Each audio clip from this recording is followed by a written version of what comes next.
Welcome to America's Day at the Races. The action's going to be fast and furious, just the way apparently it is at Penn Station. They're moving pretty quick in the new Penn Station Moynihan Hall. We're out here at Aqueduct, where we've got a 9-race card today. We also have 10 races at Oakland Park. They're sloppy at Oakland, but right now everything's good at Aqueduct. We are fast. We expect to get a little snow, rain, maybe at the end of the day or after the card. Andy Serling, pleased to be joined by my good friend Paul LaDuca. Paul, it's nice to see you. Good to see you too, Andy. How you doing? I'm good. I don't think I've seen you in the flesh, in person. I know. Since we were in Saratoga. I'm clean shaven. It's nice and warm up here. No, JK's not in the room, so we don't have any air conditioning, so we're good. I'm going to cry foul on that clean-shaven lie. Maybe he's fooling somebody. He's not fooling me with that clean-shaven lie. Paulie will be early. Sarah Elbadwi is down in the paddock as well. Richard Migliori down at Oakland Park, and Jonathan Kinch will be joining us later as well. We'll even get a cameo from Chris Griffin hosting a little bit later on the show, where we'll take an hour break at 3, but we'll be back at 4 to 6:30. And let's take a look at some of the contenders in today's Say Florida Sandy. Now, Mama's Gold's going to be the favorite, but we're going to start off by showing Doc Sullivan, who ran extremely well in just a heartbreaking defeat last time out to the very talented Bank Frenzy. We'll see if he can move forward, or we'll see if Mama's Gold doesn't show up. That might be his best chance. Yeah, you make a good point there. Sheriff Bianco was behind this runner in third, but you look at Doc Sullivan, you wonder, Andy, are his races better going a little bit longer than around one turn? You can argue maybe, but his last race was pretty good. Was it aided by the sloppy racetrack or not? But you make a good point. They're going to all have to run to beat Mama's Gold. They are, and Mama's Gold has a lot of speed, and maybe Mama's Gold's Achilles heel here would be if there was a fast sprinter type as they cut back to the one-turn mile that could maybe force him to rate. But there really isn't any significant speed in here, and I just don't think they're going to send Doc Sullivan on a mission to run Mama's Gold to the ground, because then they'll set it up for somebody else. If he runs his last 2 races, Paulie, Mama's Gold is a foregone conclusion in this race. 100%. And he's been doing this kind of running at 1 1/8. He's really turned into a different racehorse in his last 4 starts. He's still a horse. Now, he won a race at 102 Beyer with Lasix, 103 Beyer without Lasix, and I honestly think he's grown up to – he might not need the lead. He might be just so talented enough. Yeah, I don't know. He's always been a horse that wants to be free running, but the turnaround for him since going into Jimmy Ferraro's barn has been absolutely amazing. And the kind of races he's run in his last 2 races, I think it has to have the connections dreaming that this is a horse that will compete competitively against open runners in distance races throughout the year. I'm not ready to say he's quite diversity, but it does feel a little like with his speed, he could be a New York bred that steps it up into bigger and better things. You make a great point, because when you run back-to-back 100 Beyers, you're getting into a stratosphere where you're now getting integrated stakes company. Now, he's a New York bred. Let's try him out here at the Say Florida Sandy. Now, he destroyed the field in the Empire race. Now he's come back with, like I said, 2 back-to-back Beyers and 100. He runs another 100 Beyer, Andy. Now you're thinking open company, let's go somewhere a little bit deeper, because he's still a horse. No question about it. I completely agree with that. And Romero Mirage and his aggressive riding style fits him like an absolute glove. Let's look at today's races, brought to you by Claiborne Farm. We've got a 9-race card here at Aqueduct. We'll be showing you races 1 through 4, Paulie and I, from 1 to 3. We'll be back at 4 o'clock. I think we're going to be showing 8 and 9 as we have sped up the post times. So we will not be showing race 7. Of course, all those races that we don't cover can be caught on the Naira Bets app as well. Oakland Park, 1 through 3, and then 6 through 10. And there's sloppy track. The MIGs down there, hopefully safely inside in the rain. Head on over to Naira Bets if you're not a member, and use that promo code Bonus 200, and we'll match for $200 of your initial deposit. Bet any track, anywhere, anytime. Play through Naira Bets. They're in the paddock for race number 1. We are just about 6 to 8 minutes away from race 1. Lost a major player in here when Sweet Lilac came out. And right now, Paulie, I mean, they're all over the place in this race. Well, they should be all over the place in this race. You know, you do have the 5 in here, tail of the tail. I landed on this horse tepidly. I don't know why at 9 to 5. It could be a bad play here, but you're looking at a horse that ran a 41 Beyer, so there's not much to go on. The 2 can win this race. I can also see the first-time starter of the 4. Carol Cedeno's been running with a hot hand, too. And so David Duggan as well. So this race, I know you landed on the 7. I could see that horse running well. Well, can't run any worse than she ran last time. Yeah, true. As long as she hits the finish line within 40 lengths of the field, then she'll have improved on her debut. But it is not an easy race to have a strong opinion. My feeling with Global Charmer was simply it's Linda Rice, a second-time starter, dropping down, took money in the field first time out, and let's face it, it's a cop-out bet because there's nobody in here whose form I felt I could defend. Bubby Dearest, the 6, is a horse who is worse if you've seen her races. Maybe the trainer switched to Amelia Green. For people not familiar with Amelia Green, she'd been a longtime assistant at Todd Pletcher, extremely competent horse person, and she had her first starter was a winner here. She's had limited starters, a trainer to keep an eye on, but I'm not sure you can expect any trainer to improve a horse from Mike Maker. True. And I think the interesting part about this race, a lot of these horses have gotten bet. So what fields have they been facing before? Awesome Roberta last time. Not as quite as exposed as today's field. Under 2-1, right? The 2 horse. The 4 horse, Eddie Marie, first-time starter. The 5, Tail of the Tail. She was under 2-1 last time out. The 6 in here, Bubby Dearest, was favorite last time out. The 7 was 6-1. So all these fillies have been bet. So what fields have they truly been facing? Well, probably slightly better ones than this one. As we look at Awesome Roberta, my problem with her is what was her excuse last time out? We don't need to. She's finishing 4th in a race. The reason we tried to show this was actually to show Sweet Lilac because she does no running in this race. Yeah, she finishes 4th, but it's basically like she just ran around evenly around the racetrack. It was almost like she was on a treadmill and everybody just, like you said, I mean, the horse inside of her kind of out-finished her. That's a little discouragement. But I guess you could say okay effort? Tough to endorse. Okay in life is relative, Paul. That is true. You know, like if you had a terrible meal and your next meal is only mediocre, that's okay. It could satisfy. Horses are going on the track for race number 1. We'll start with the half of the entry that's running, the 1A Wildcat Annie. Does have some speed, has shown speed in 3 career starts, and does get a little weight break here with Christopher Elliott. Could Awesome Roberta, the number 2, be the actual speed Kendrick Carmouche for Horacio de Paz? Well, the blinkers go on. Now, the gate has been an issue a couple times for this filly. Maybe, you know, with Kendrick's presence, she'll be forwardly placed. 3 is scratched. The 4, Eddie Marie, a firster. Carol Cedeno riding for Dave Duggan. A firster against a lot of horses with a lot of question marks. So I think 7-1 is the highest price on the board. I didn't think that would happen. Chalk-eating weasel Paulie LaDuca's pick, the 5, Tail of the Tail with Manny Franco for Rob Yeah, Atras. you know, I thought the first race, Andy, was okay, and then caught a sloppy racetrack, then drew the rail. I mean, if this horse is ever going to run, I think today's the day she runs. I'm going to tell you, I'm ready to put Amelia Green in the Hall of Fame if she could get Bubby Dearest home, dropping off a layoff. You know, the race 2 back was not bad. Gets Lasix out of the Mike Maker barn. You make a good point, tough, but Amelia's very, very good horsewoman. We'll see what happens. Romero can get this one to be aggressive as well. And my pick, a horse that was eased first time out, the 7 Global Charmer with Jose Lescano for Linda Rice. But the one thing I do like about the 7 is, if you look back, the horse did have a bullet drill going in to her race. She did not run well. That last work is almost slow to be true. So I think the 7 is live here. I'm predicting she runs better today than first time out.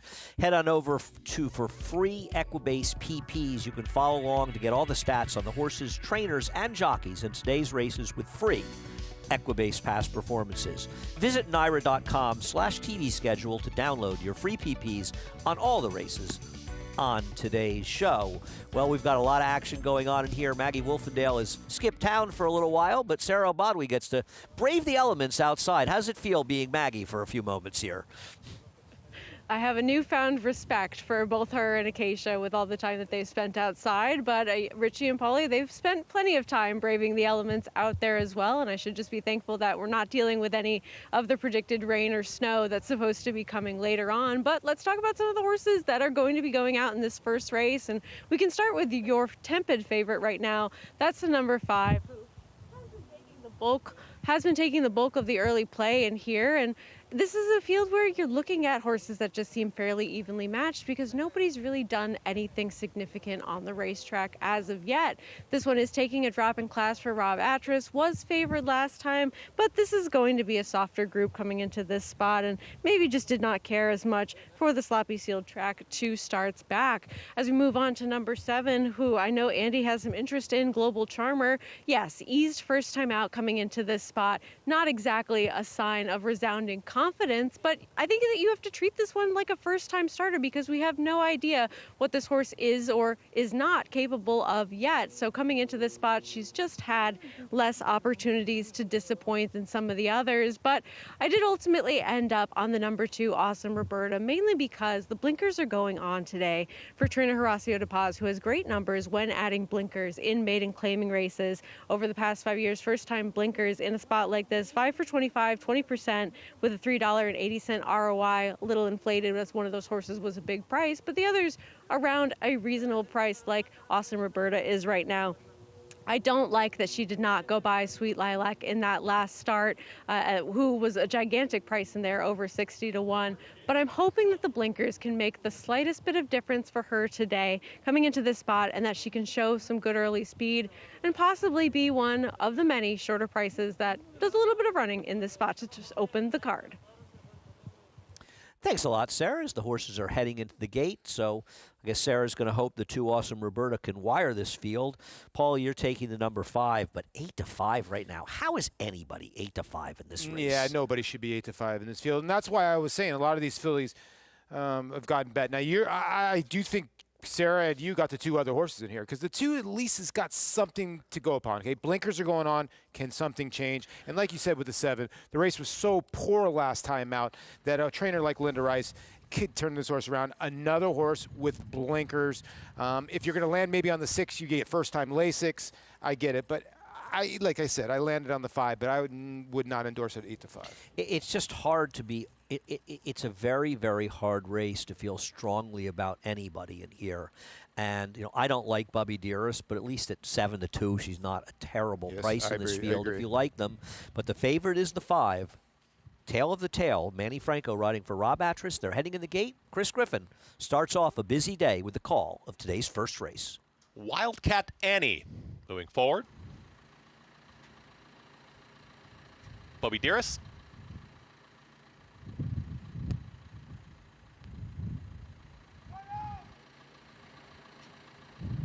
Global Charmer to the outside.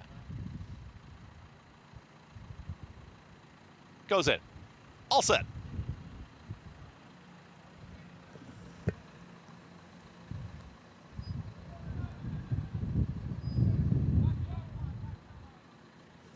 Looking a little unsettled towards the inside, Awesome Roberta.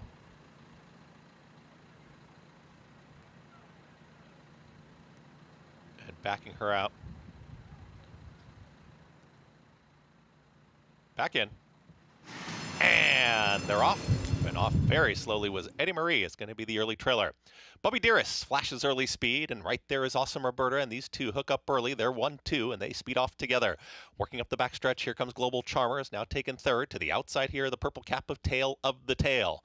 Wildcat Danny is second to last, and slow starting Eddie Marie is the trailer.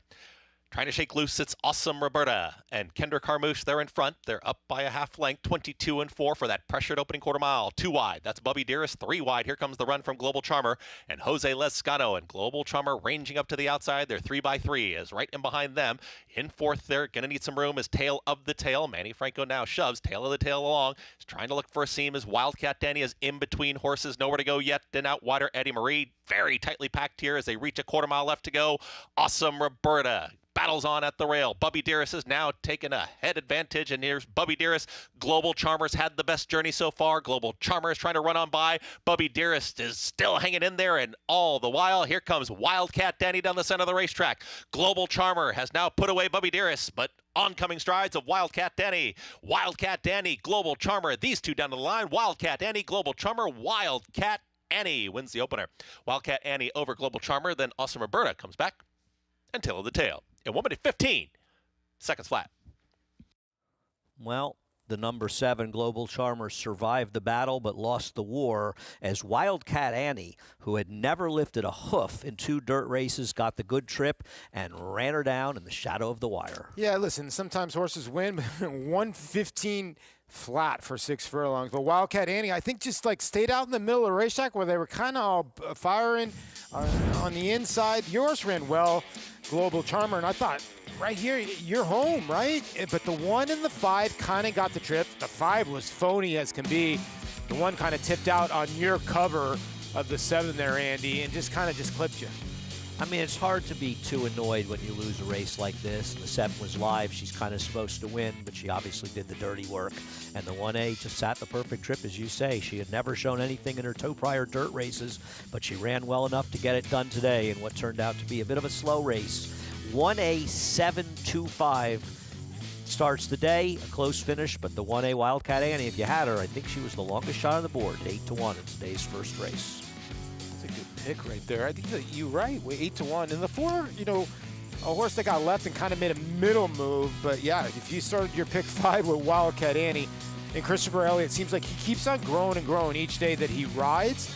I thought this was a heady ride. You know, the last time this horse had shown speed, let's try something a little bit different. Maybe just wasn't fast enough to keep up. But again, a slowish race, but you can't take away anything from Wildcat Annie. And congratulations. You use this one to start your Michael pick. Maselli, yeah. You use this one to start your pick 5. You're at least starting out with a chance to make a score. Heading up on a break, a lot more action to come as America's Day at the Races will continue after a quick break.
Hey, Richie, how you doing, man?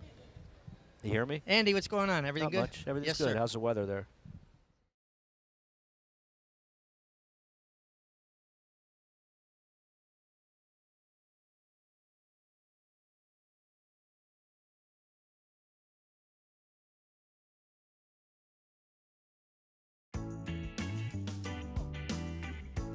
Welcome back to America's Day at the Races.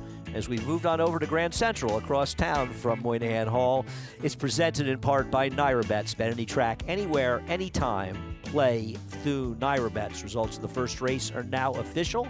Heading into the winner's circle is the upset winner of the first race, the 1A Wildcat Annie for trainer Mike Maselli, ridden by Christopher Elliott. Yeah, congratulations to TriStar Farm, a daughter of Leah Frick by Majestic Perfection mare. Perfect fit, now 1 for 4 a lifetime.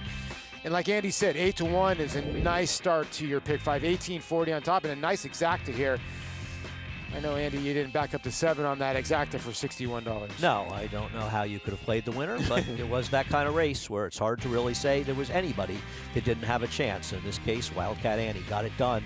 Someone in a form reversal getting it done with a very good ride as we head down to Sarah with a special guest.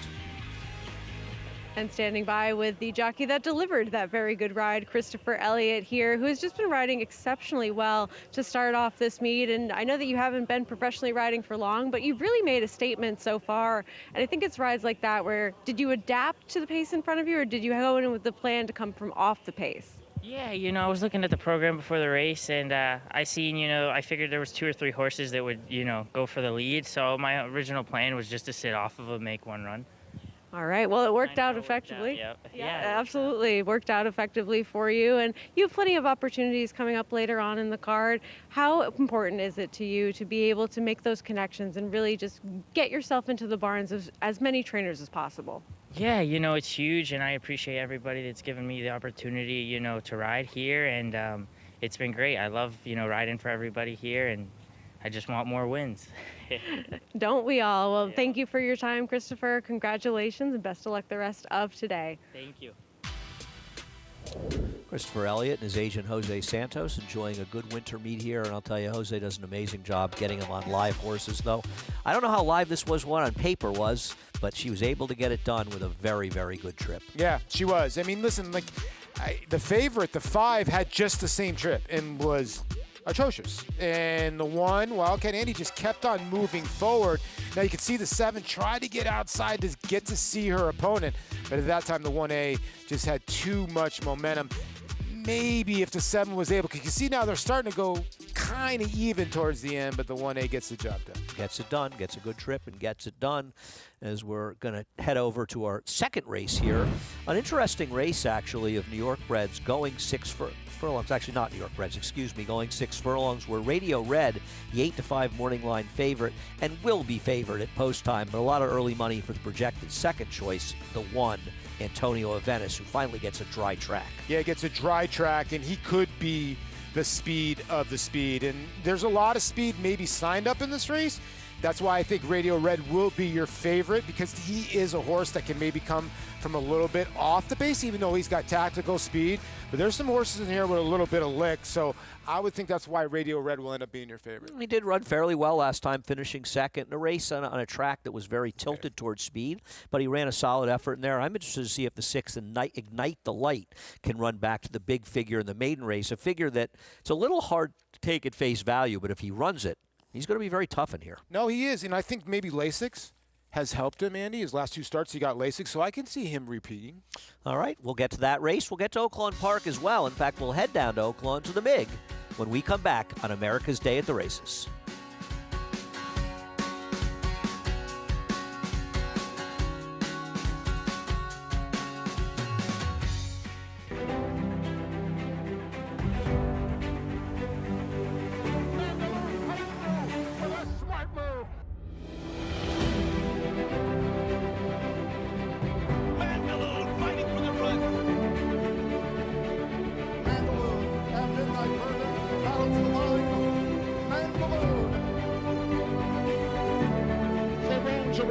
It's Mandaloon, and Mandaloon wins.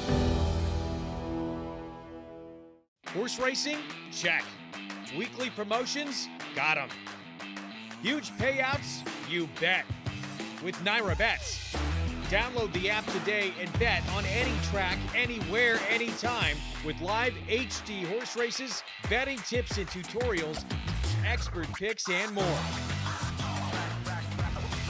You bet with Naira Bets. Join now for a new member bonus at NairaBets.com. Hall of Fame trainer Steve Asmussen said, Gun Pilot is an absolute beast. He has a lot of gun runners' great traits. He is a bigger and stronger version and was extremely talented. His easy Grade 1 win in the 7-furlong Churchill Downs Stakes proved everything I knew. It's the gold, but it's Gun Pilot.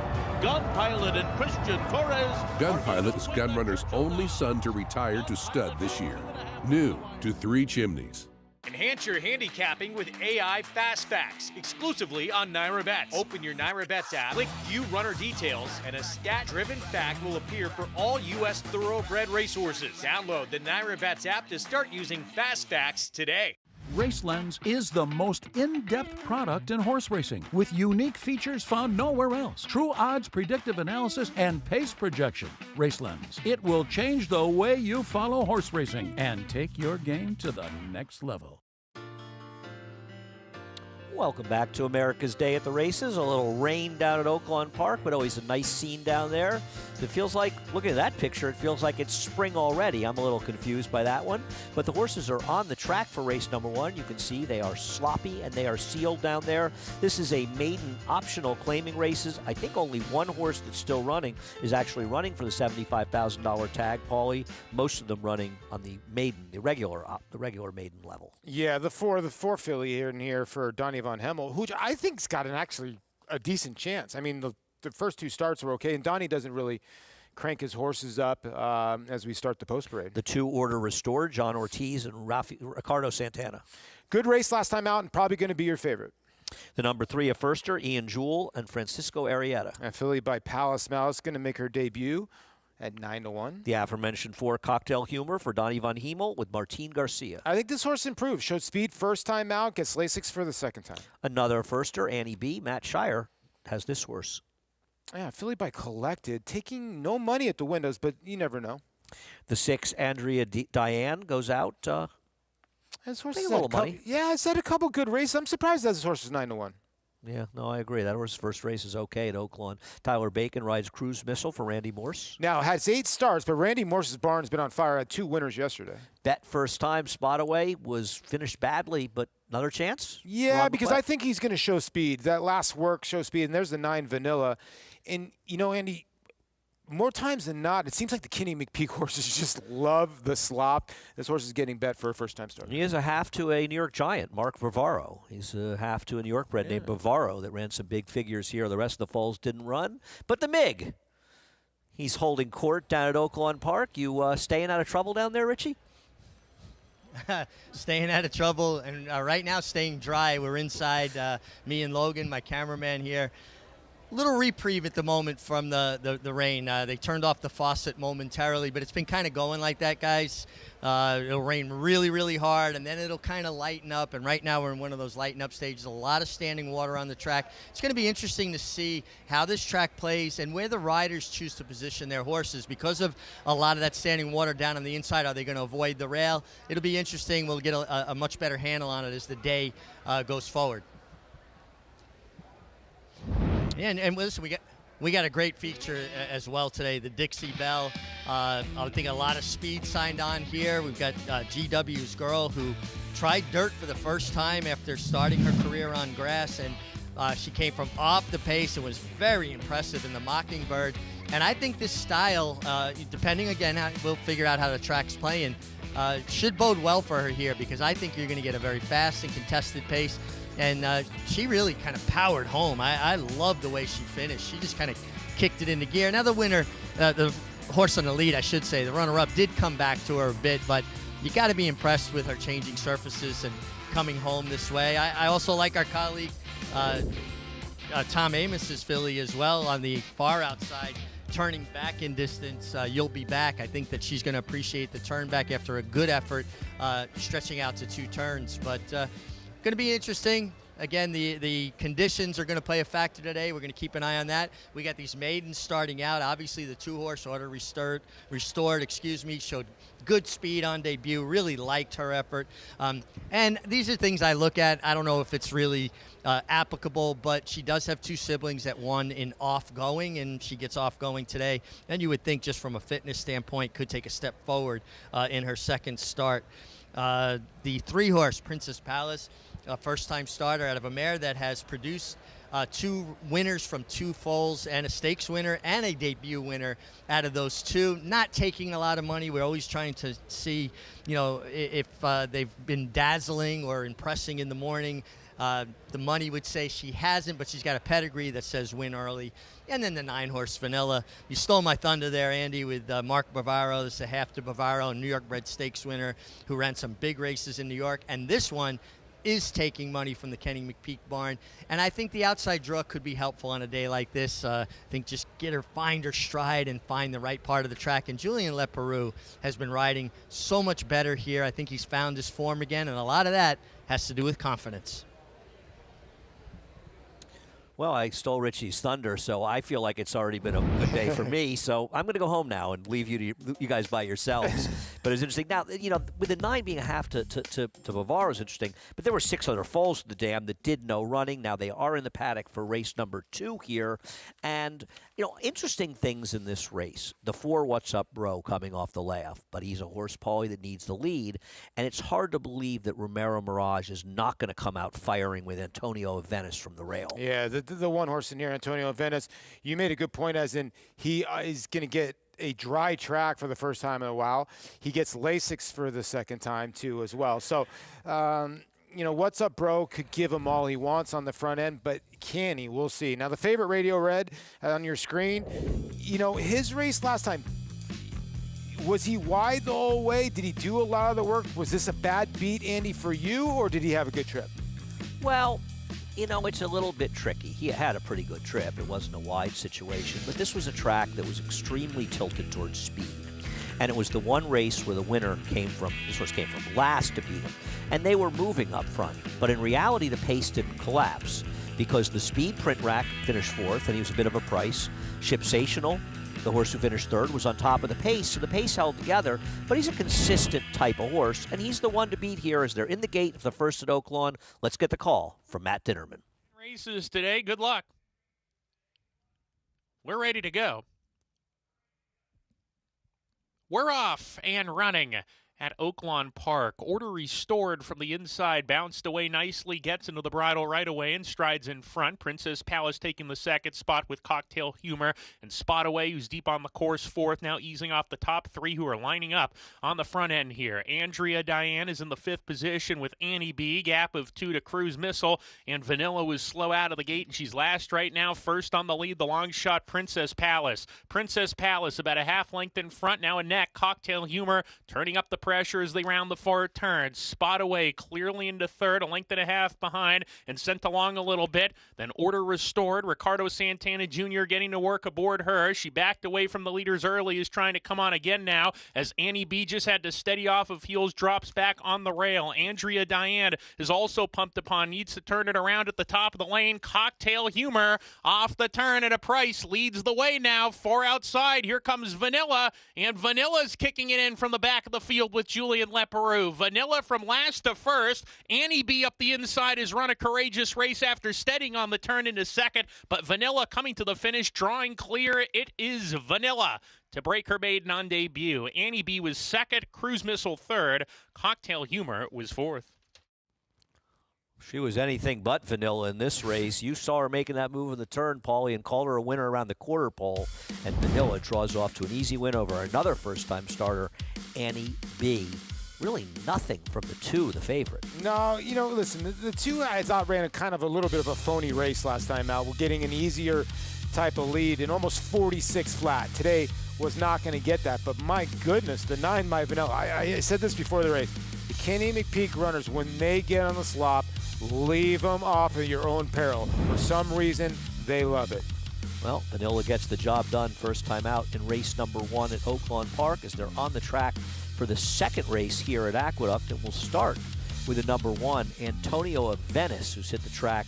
This one's trained by Rudy Rodriguez, ridden by Romero Mirage. Very fast animal here. New York bred that can get, when he gets loose, he's very tough. Can he get loose today?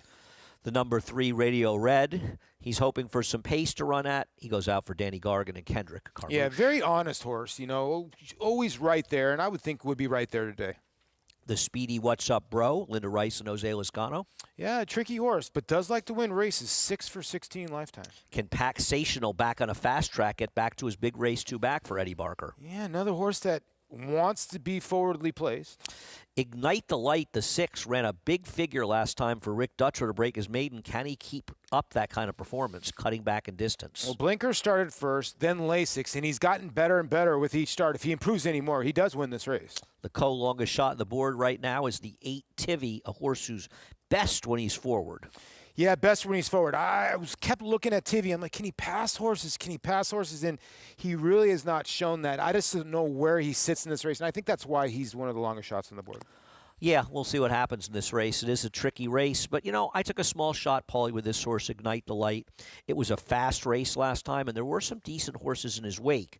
Can he run back to it? But Beyer had it fast, and Timeform US had it even faster. Well, his last 2 races are really good, like you said. Like I said, blinkers went on in February. Now LASIX went on in his last 2 starts. And he's just been a different horse. He's shown more speed. He's been involved in all of his races, or at least his last 2 races. 79 Beyer to an 88 Beyer. And we know how Rick Dutrow goes. Sometimes they can keep on going. And if this horse takes another step forward, he wins this race. And they do have to beat the 3, and I think the other horse is the 1. Because if everybody, you and I have seen this many times before. 5 or 6 horses want to go to the front end. They don't. If the 1 gets the lead and gets the lead pretty easy, he might be really tough to catch. And he does get his first dry track since coming off the layoff, as we get more on race number 2 from Sarah. Well, the pace of this race is a major question because I agree, from the rail, Antonio Venice seems like the speed of the speed. But if you take a look at the number 4, What's Up Bro, when he has been more effective, I agree with Andy. He has been a forward type that is on the front end. My sort of qualm with him is that he is a horse that generally doesn't run his best races when he's running fresh off a little bit of a break, and this is the longest layoff that he's had to contend with pretty much in his career so far. The good version of What's Up Bro is just fast enough to be the horse to beat in here, but I just wonder what we're going to see from him coming in fresh and whether or not they try to contend early on with Antonio Venice, given everyone gets out of the gate quickly.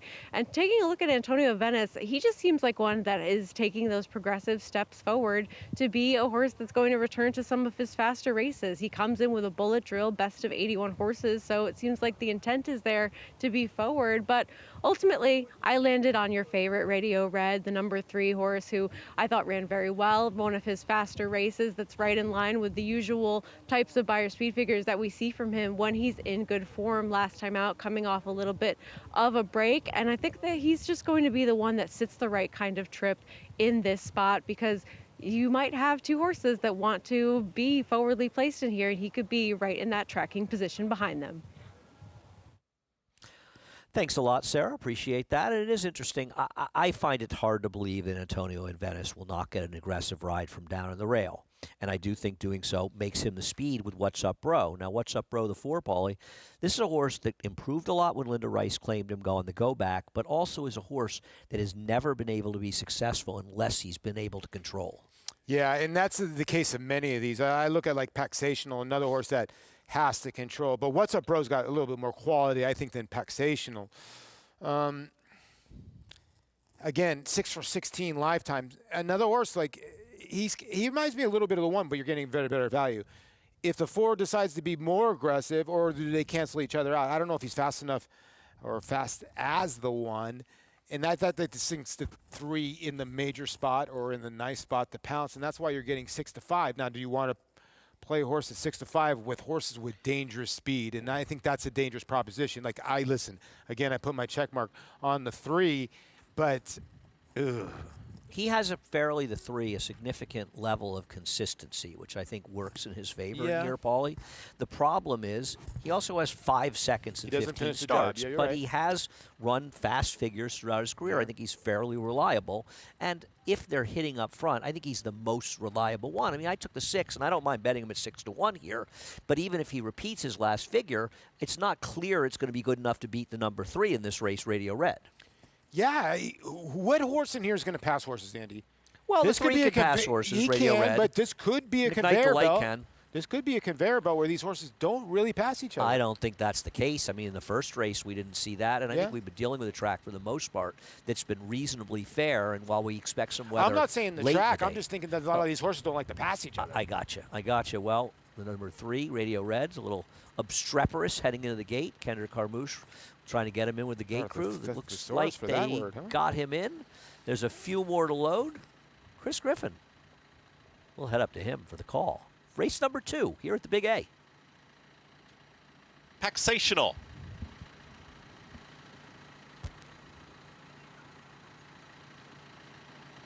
Ignite the Light. Tivy. Last to load. Kirakoa. Tivy.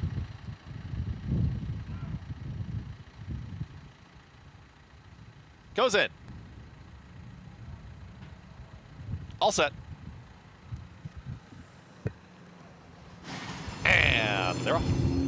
Broken an even line. Ignite the Light with a nose in front, but plenty of company is in between horses. Here comes Paxational. Also at the rail is going to be What's Up, Bro? Is going to steady.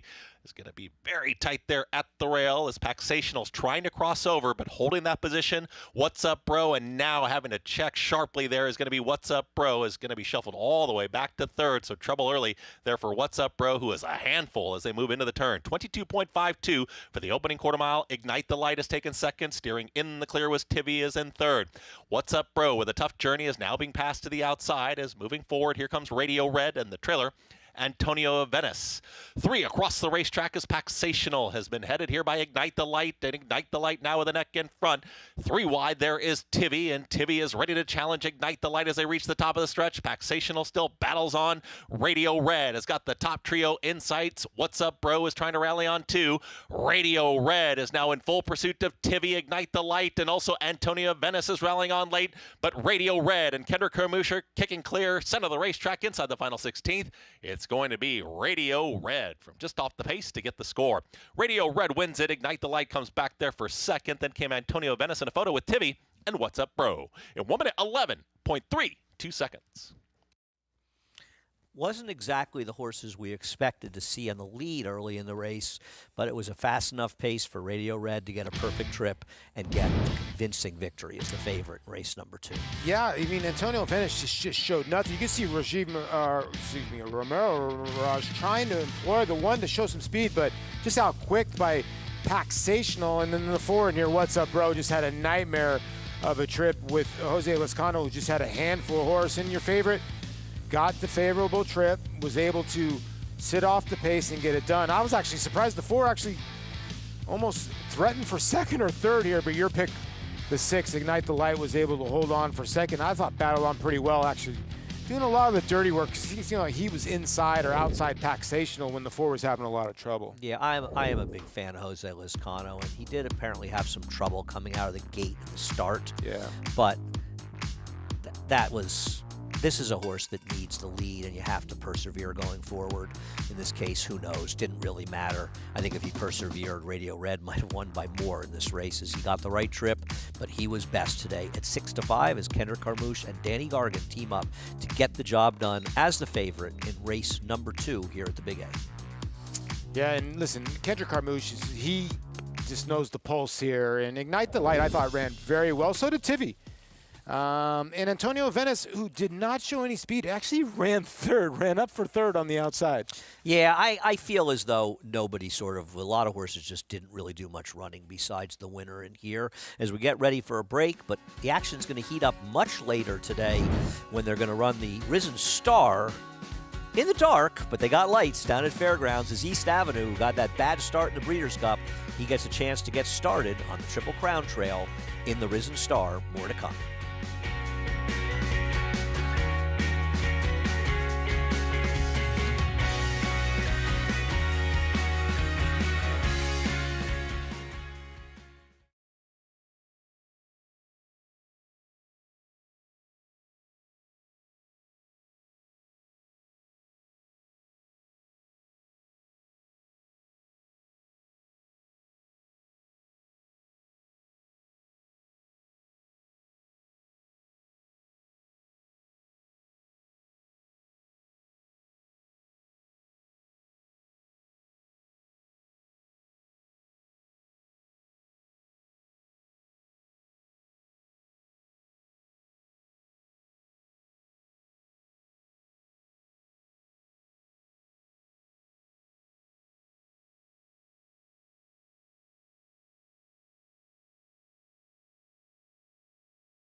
Welcome back to America's Day at the Races as we see the first-time starter, Vanilla, making her way into the winner's circle. The gray, the gray daughter of Unified.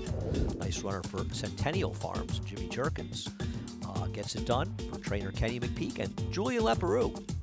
Nice to see Julian doing well. Yeah, I'm a fan of Julian. He's been riding really well. And, you know, a guy that's been kind of pinholed as a turf rider or synthetic rider that rides long, has gone to Oakland and said, you know what, I want to get on a Derby horse. I want to be on a horse that can really run. And listen, it's been a perfect marriage, him and the Kenny McPeak run.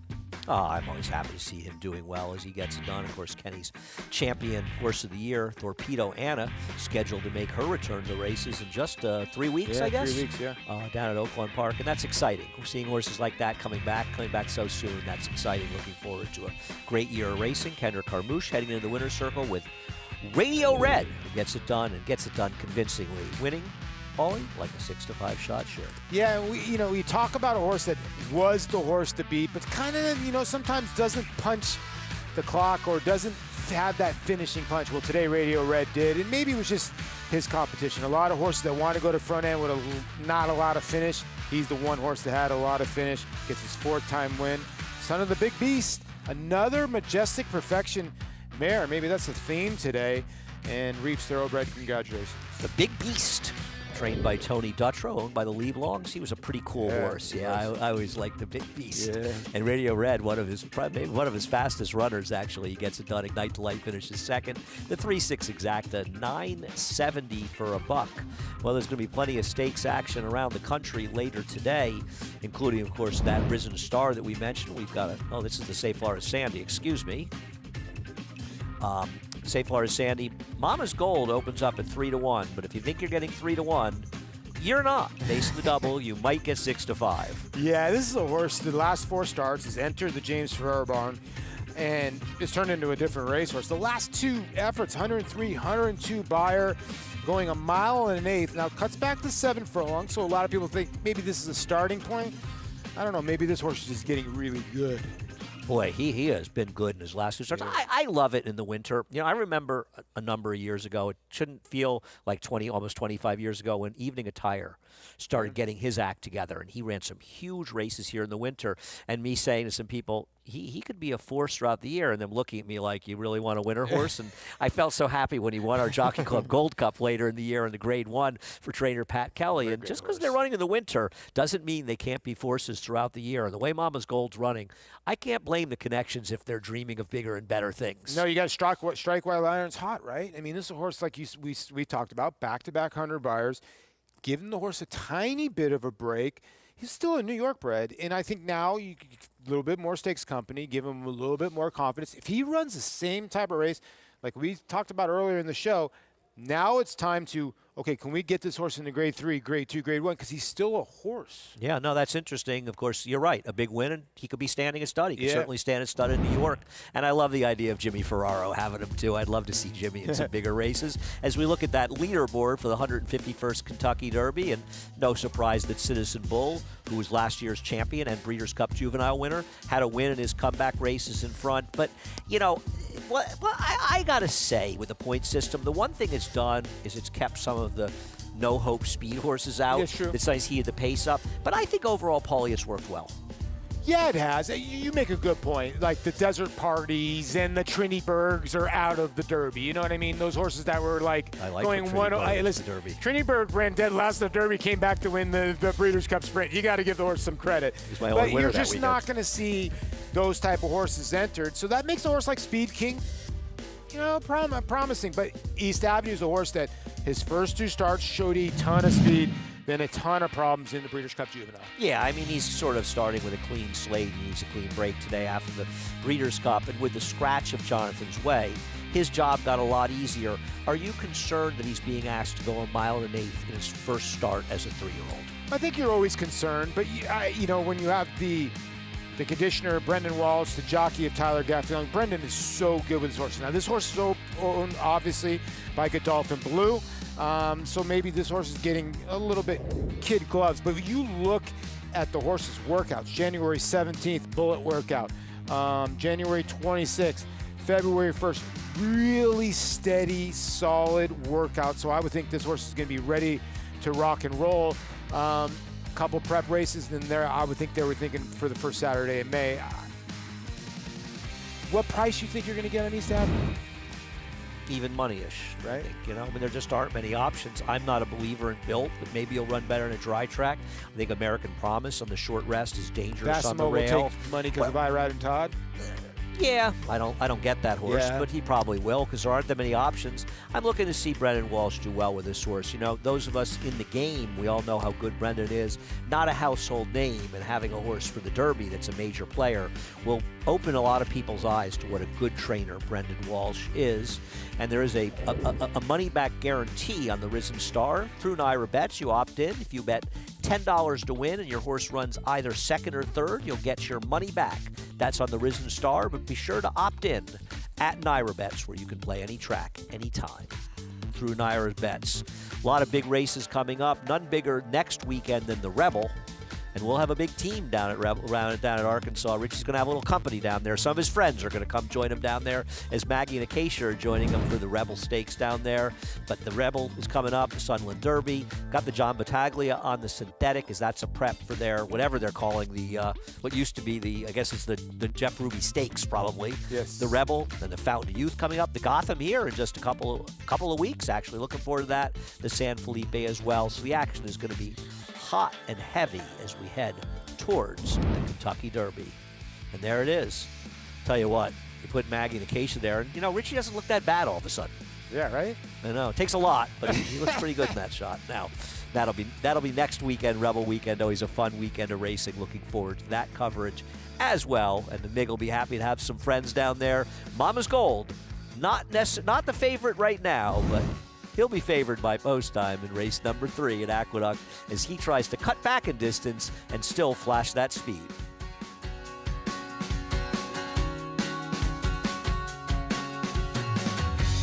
And they're off at the Naira Bets Haskell. In the Belmont Stakes at Saratoga. Dornock setting up moderate pace, 3/4 of a length ahead. As the field turns for home.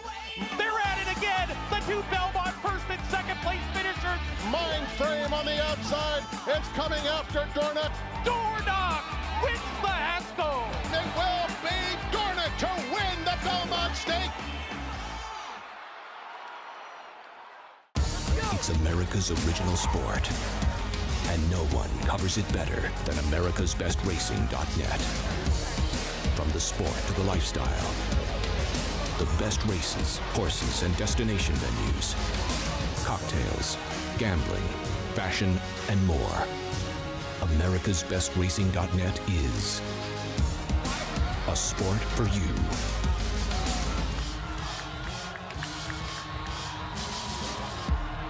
Introducing Peace and Justice, new to New York in 2025.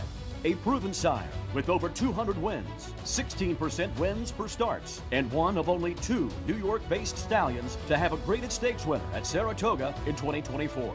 Now, with 3 different racing surfaces coming to New York, and with New York breds running for equal purses as open company, Peace and Justice is the sure choice for 2025.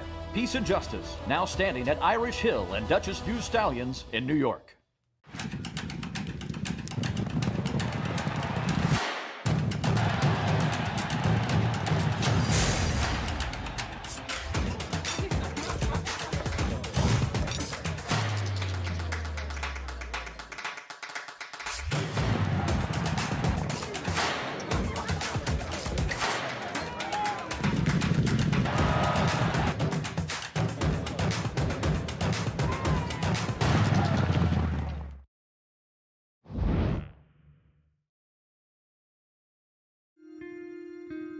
A star on the New York circuit for nearly his entire 8-year campaign, Say Florida Sandy was a 2-time New York Horse of the Year, the Empire State's 3-time champion sprinter, and a multiple graded stakes winner.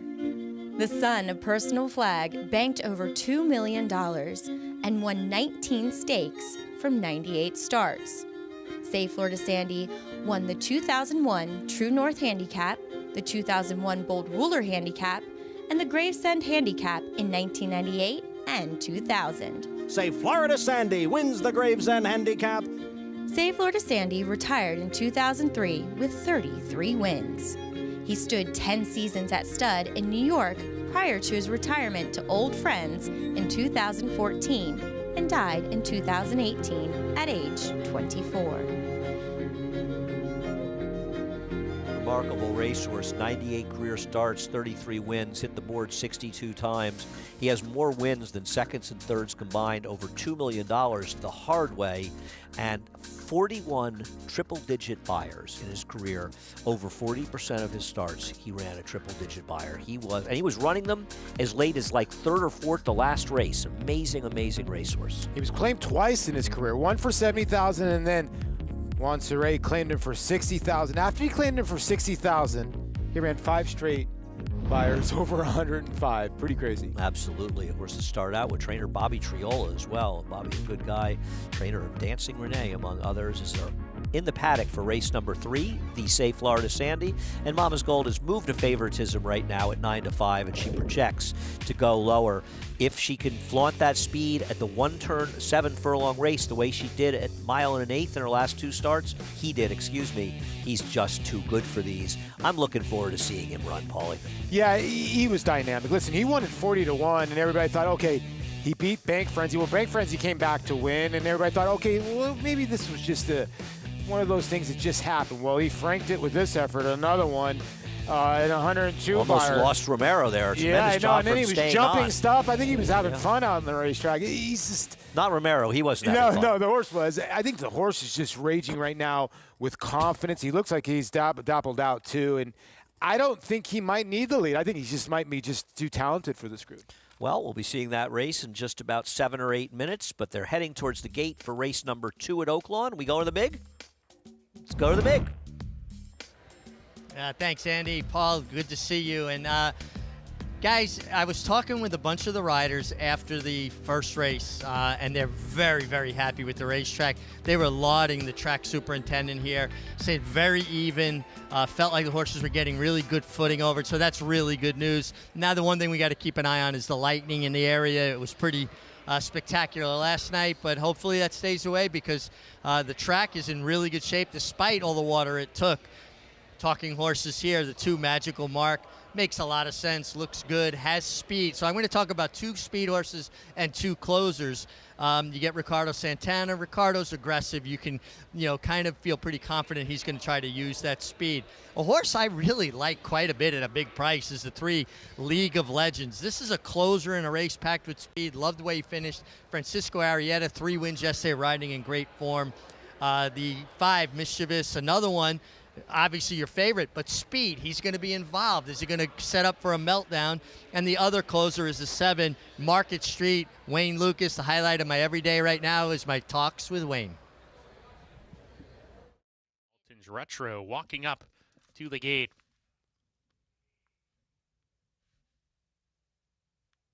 We're ready to go.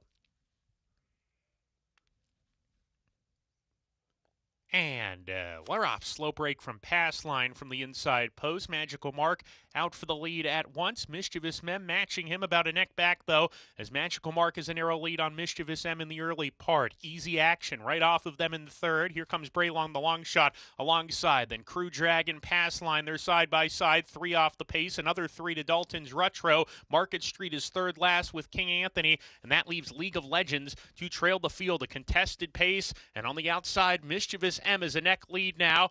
Magical Mark inside, right there with him going into the far turn run. Easy Action has gotten a good trip to this point. His third creeping in 3 deep. Crew Dragon is next sent along with Here Comes Braylon. Then Pass Line trying to get into it. He's 5 off the pace, pumped upon hard with Dalton's Retro. Market Street trying to rally on too, but has some work to do as they come to the top of the lane. Mischievous M, narrow leader here. Magical Mark hugs the rail coming off the turn. Easy Action with no excuses, but Mischievous M just kicked away. Mischievous M with a nice kick. Opens up 2 here in the slop. Magical Mark is second. The rest are battling for the minor breadcrumbs. Mischievous M coming to the line clear by 3, and he'll win nicely. Mischievous M, much the best today.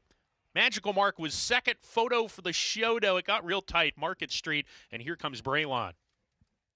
Oh, Mischievous M has been in terrific form for trainer Tommy Vance and Christian Torres, who looks like he's running away with another riding title at Oakland, as we are on the track for race number 3, the Safe Florida Sandy, and the favorite, Mama's Gold. But we'll start with the one, Whittington Park, who's going to need some pace for Jeremiah Englehart and Kendrick. Yeah, Whittington Park comes from out of it, like Andy says, and 2 races only since June, so maybe a nice start here. Get this horse a little bit ready. First fast track and quite a few starts. And there's the favorite, Mama's Goal, in the cutback, Romero Mirage, riding for Jimmy Ferraro. He's the one to beat by far. If he runs back to those last 2, they're all running for second. Lock and Key went by. He'll need some pace to close into, but he's in raging form. Lane Leslie riding that one. Doc Sullivan, Mike Maselli, the second choice. He seems like he has to do the dirty work for somebody else to win, but he's still a quality animal. I'm a fan of his. He may have a tough road to hoe. Yeah. Sheriff Bianco hasn't won in a while. He went by. The 6 Ship Sensational, another one. He has not won. You ready for this? Going up for Eddie Barker.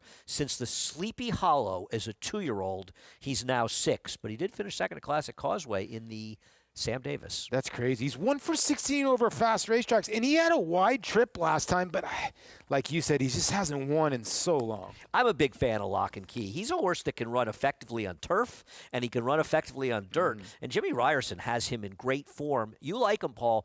Is he going to get enough pace? That's the thing. Listen, I just think the 2's going to be really tough to beat. But the only horse I think that can beat him is Lock and Key, and he's going to have to get an assist from some of these other horses. Because you feel like Doc Sullivan sort of has to run his running style. Exactly. And maybe he ends up second, but if he should do some hitting, we'll see what happens as we head down for more from Sarah.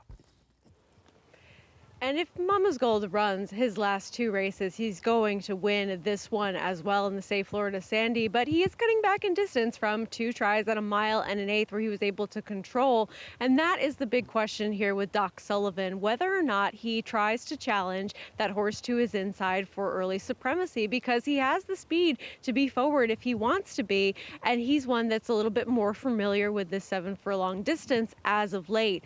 It'll be very interesting to see whether or not they decide to go forward with him or try to sit just off of your 8-5 favorite right now, who is favored in doubles, but it's actually Doc Sullivan that is favored in the pick 3. So I think they will be very close as they both just ticked over to 9-5. I have no problems with your favorite, your morning line favorite, Mama's Gold, who's vying for that favoritism right now. He has the speed. He has the numbers coming in. There isn't really much to knock about him. It's just sort of that question whether or not somebody can press him and try to go toe-to-toe with him early. That's what I'm hoping for with the horse that I ultimately ended up picking on top in here, Sheriff Bianco, who it's been a long time since we've seen him in the winner's circle, but he ran very well to finish 3rd at a bit of a price last time out and is running back quickly, something that in the past, not most recently, but in the past, he's done well before and come up with some of his bigger performances. I thought he might get the jump on Lock and Key if things were to heat up early and just be sitting in the right kind of position if that were to take place, but Mama's Gold, it'll be interesting to see what he can do here and if we see another triple-digit Beyer speed figure. Yeah, I'm really fascinated. It'll be interesting to see if he wins because this race for anybody really could be a prep for our Carter, which comes up on Wood Memorial Day, which is only about 6 or 7 weeks away. And I think if you find out with the Mama's Gold, if he can be effective going 7 furlongs, it's a grade 2 now, but that's an important race and the kind of race that could really, as you say, look to make him a stallion. I had never thought about that, but you would never really think about him being a stallion. He was running in claiming races, but the way he's running now, this is a horse that could stand. So I think it's kind of interesting. We'll see what happens. And he's not favored. To me, that's crazy nuts. To me, right? That's crazy that he's not favored. A lot of people not expecting him to handle the cutback as we do see some flurries coming down. Nothing major right now. Heading in the gate for the Safe Florida Sandy. Get tied on. Chris Griffin has the call. Sheriff Bianco and Shipsational to the outside.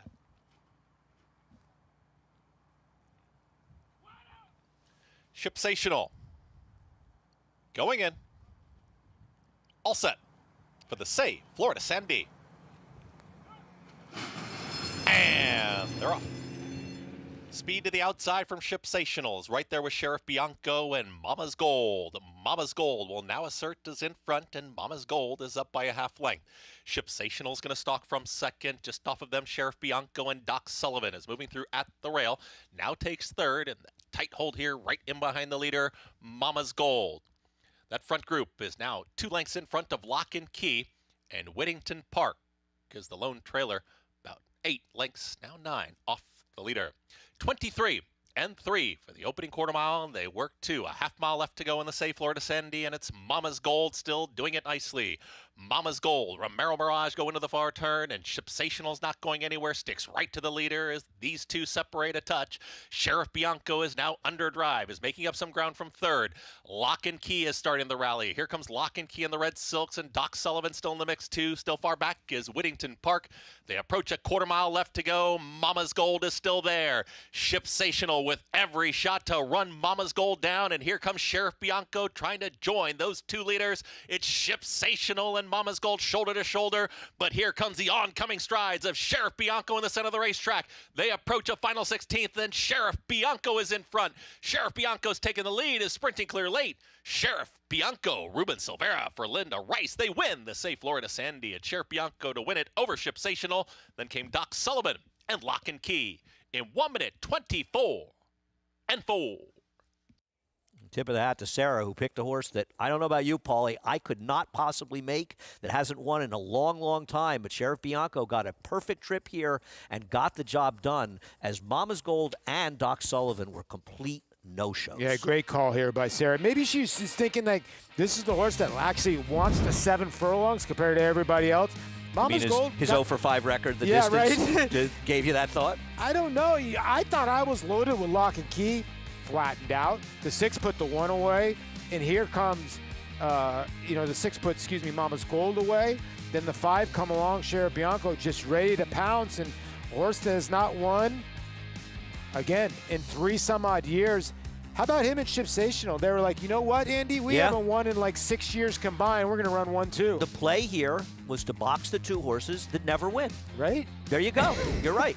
Sheriff Bianco hasn't won since I had hair, and Shipsational hasn't won since I had more hair, going back 4 years. But Sheriff Bianco, perfect trip or not. And there were a lot of no-shows in here, but give him credit. Ruben Silvera was in a perfect spot and got it done. Linda Rice pulling the upset with Sheriff Bianco, 8-1 and 14-1. Yeah, I mean, in the train goes on. Ruben Silvera, a lot of people thought, okay, he's just coming here to ride Jamie Ness horses. He can ride. And listen, Linda Rice just wins races, and pretty good time considering what we've seen so far. And there you see your winner, 8-2. If you're alive in this early pick 5, man, good on you. You're on for a good one. You are in very good shape getting this horse home. This horse is probably better than 8-1 in the pick 5. First winner a little tough to make. Good luck if you're alive. Good point, Paulie. As Sheriff Bianco pulls off the upset, and maybe, just maybe, you don't want to be down inside. I think that was the case yesterday, and maybe the case today. We'll see. We continue.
Welcome back to America's Day at the Races, where we saw an upset as a couple long shots combined for the exacta in the Safe Florida Sandy. And America's Day at the Races is brought to you in part by Hillendale Farm at Alapa.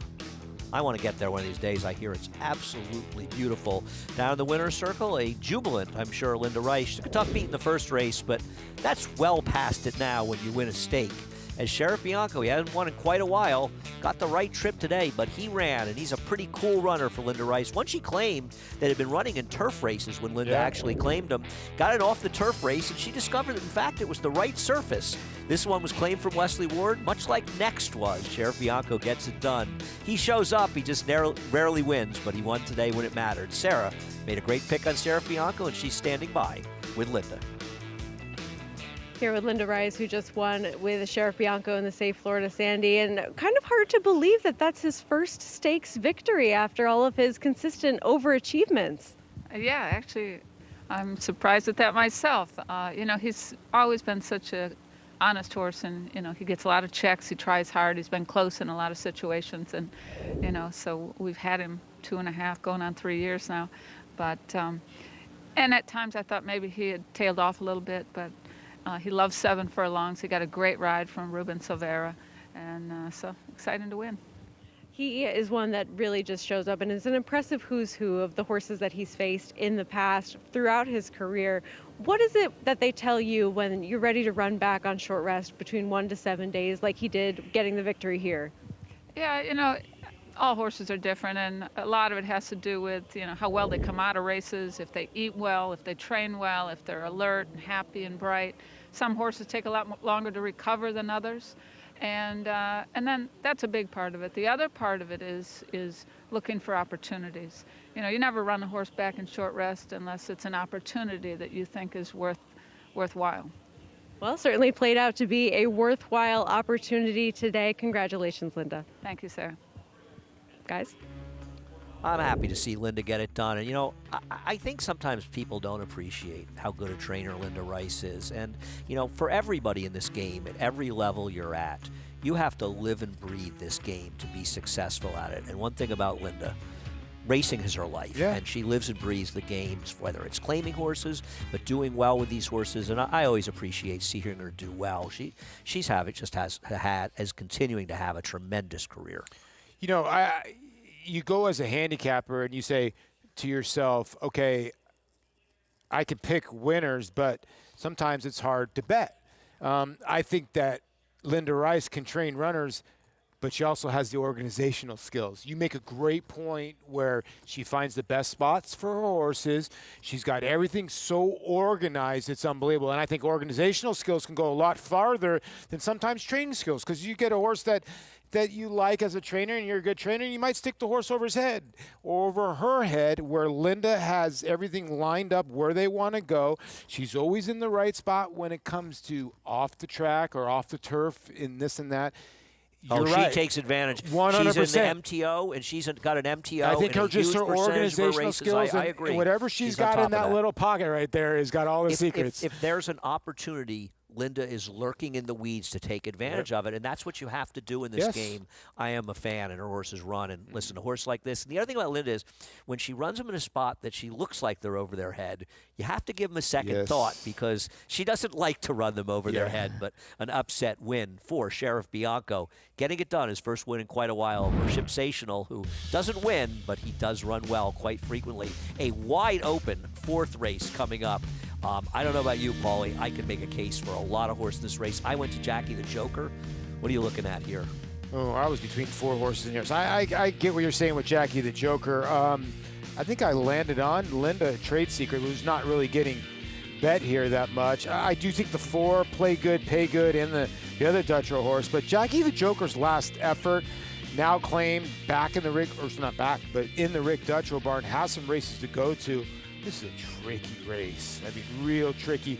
So if you're alive in this pick 4, pick 4s and pick 5s. I'm rooting for you. Yeah, I'm rooting for you, but it doesn't get easier. I'm wondering who's going to be the favorite. Well, we'll see if Linda Rice can win back-to-back races, as she will saddle the likely 3rd choice in this race, the number 8 Trade Secret. A lot more to come on America's Day at the Races as we roll along.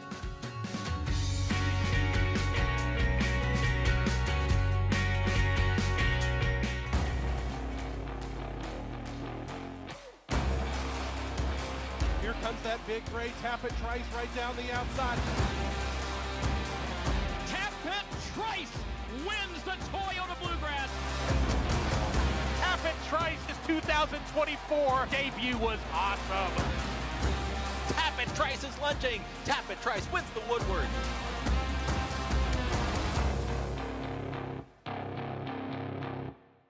Horse racing?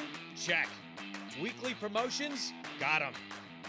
Huge payouts? You bet. With Naira Bets. Download the app today and bet on any track, anywhere, anytime with live HD horse races, betting tips and tutorials, expert picks, and more. You bet with Naira Bets. Join now for a new member bonus at NairaBets.com.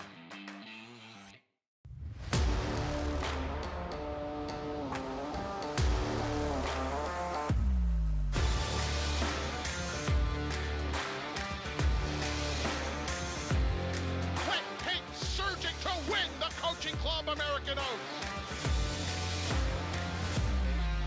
$4K to win the Breeders' Cup Juvenile.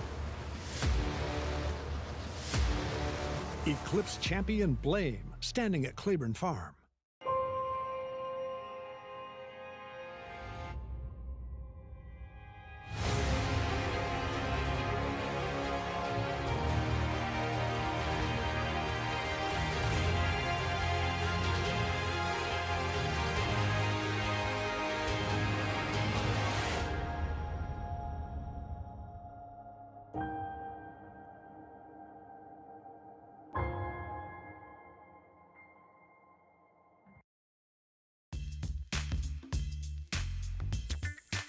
Welcome back to America's Day at the Races. I'm familiar with riding the A-Train. That's one of the old A-Trains. We got to get the new updated A-Trains, the newer trains that come through.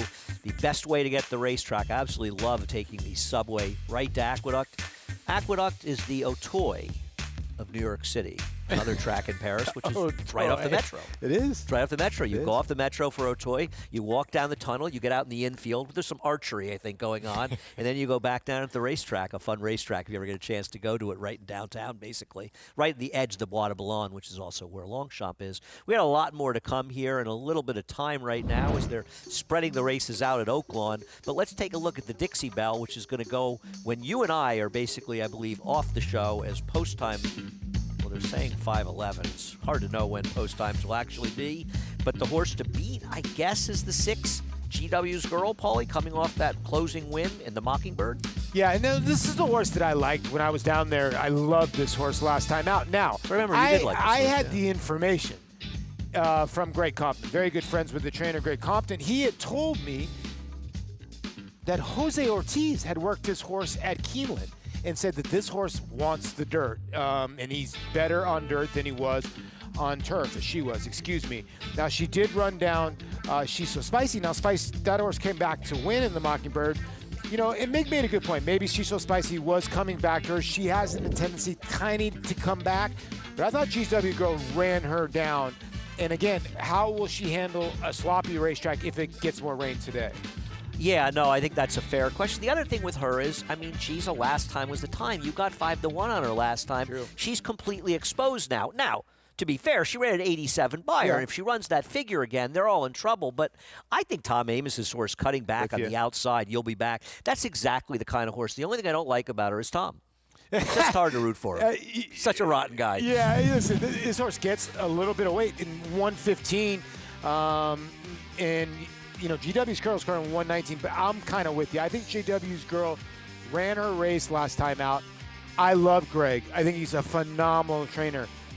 I kind of think he handled her a little bit with kid gloves. To give her a complete break from January 4th all the way to January 29th. Well, for the workouts, to be fair, I think if you're a trainer, it's a long year. And, you know, sometimes you look at these horses, and if she's running buyers in the low 70s and taking advantage of circumstances, he probably thinks, well, I don't know where I'm going or the rest of the year. I'm going to strike while the iron's hot. She ran an 87 buyer, first time in the dirt in the beginning of January.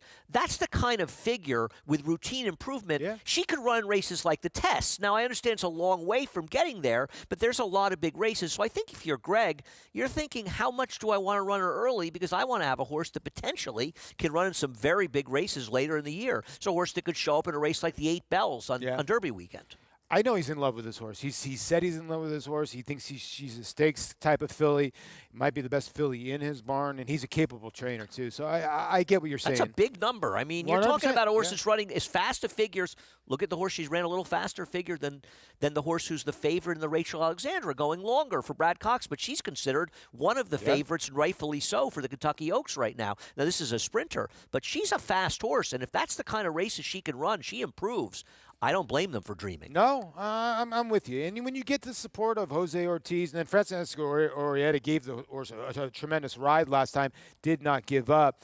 But Jose worked this horse out at Keeneland, loved the way this horse worked over the dirt. Then they brought the horse over to Oakland. She worked unbelievable. Then she was on a local farm there in Arkansas, and she'd been working out there. So maybe that's why you see the gap. She had been working at a local farm. Maybe they didn't report it. But she's the one to beat. But I do think you'll be back for Tom Amos is going to give her all she can handle. I agree. I think What a Moon cutting back inside of her, well, a little bit dangerous. Interesting race, the Dixie Bell. Scheduled post time is 5:51 Eastern time as they are in the paddock getting ready. Those are mild flurries. It's not really snowing yet. Any kind of snow we get is much later in the day, hopefully pretty much when we're done racing. But they're in the track for race number 4, where the current favorite is the 4, Play Good, Pay Good, coming off a layoff and a claim for Rick Dutrow. A horse that was voided claim last time out. Now drops for 15, but if you look back at this horse's races, it's never been this low. But, you know, the last 2 races are discouraging. He needs to reach back to some of those other efforts. But if he reaches back to any of those other efforts, he destroys this field. This one from Mr. Dub and Dutrow. And I can understand 2-1, but do you want to take a horse that's kind of plummeting? Well, I mean, that's the situation, as you say. This horse is dropping significantly off of 2 relative stinkers. Now, she was down the inside last time. I thought the rail was the place to be. And yes, she was under the gun, but she really didn't run well. I looked up, the stats for Rick Dutrow because of the long suspension. They're not that hefty. Yeah. But as far as 50% drop in claiming price, this horse ran for 32 last time, running for 15 today. 2 for 8, 5 hitting the board, $1.26 ROI, and she is going to be a short price. I guess the question you have to ask yourself, Paulie, if she wasn't necessarily likely to be the favorite, what price are you willing to accept on her? And that's always the question you ask about any pick. Yeah, it's true. I mean, what's your limit of what you want to accept? Is 5-2 good for you on your bingo card when you went to the racetrack? I want to take 5-2 or less. I think 5-2 is too low. I really do. I can understand maybe 7-2, 9-2, and the 9 at 7-2. Is that a reasonable price for you? Well, I think what's good about the 9 is the post position. I thought Maggie T was dangerous, but she's maybe stuck down the inside, and it looks like there's a real possibility you don't want to be inside. Whereas a horse like Jackie the Joker with an outside post, there's no reason this horse should ever be anywhere near the rail. No, it should be tactical, right? I mean, does show some speed. I would think with now in the Rick Dutrow barn, Rick is a horseman that can get a horse that can rate a little bit. Now, I used the 5 Spiritual Lady because I thought maybe Spiritual Lady is the speed of the speed. It might be able to get in front here, but the way the racetrack's playing, you just don't know. But the 9 could be stalking off the 5 early. Yeah, well, don't you think Maggie T kind of has to go from the I would inside think so as well? too, yeah. I worry a little bit. And listen, I'm not knocking anybody. I'm not knocking anyone's picks in here because anyone could win. I worry she could kind of be in that precarious position, involved in the pace between horses, which can be tricky as they're on the track for the 4th, the 1. Wait, don't tell me. Wayne Potts off the claim with Ruben Silvera. Well, the horse hasn't won in 2 years. That's been the theme so far. And you know what? This horse can hit the board today. I think with the pace in this race. Maggie T, Romero Mirage, and Rudy. You make a good point. This horse does like to go forward, so we'll see what happens with her. Our funny business are running off with Louis Rivera. Let's go to the current favorite, 2-1. Play Good, Pay Good, Rick Dutrow, and Manny. 3 for 13 lifetime and 3 for 11 over fast tracks. The number 5 Spiritual Lady, there she is, Jimmy Ferraro and Jose Lezcano. Definitely needs the front, so I would think Jose Lezcano is going to have to push forward. There's the 6. She's an Arctic Queen, Rob Atras off the claim with Matty Oliver. It's an interesting horse here. I mean, 6 for 24 lifetime. The number 7 Vegas weekend, Antonio Arriaga, who's been doing extremely well lately with Sofia Vives. Well, she's the senior of this event at 7 years old, but she's got some races to go back to.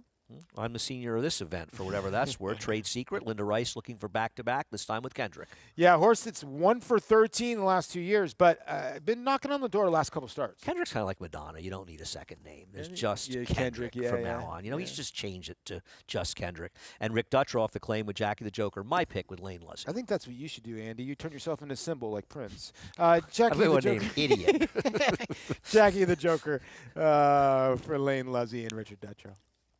All right, head on over to Naira Bets, brought to you in part by Naira Bets. Use the promo code BONUS200, and we will match the $200 of your initial deposit. Go to NairaBets.com, bet any track, anywhere, anytime. Play through Naira Bets. Let's get more from Sarah.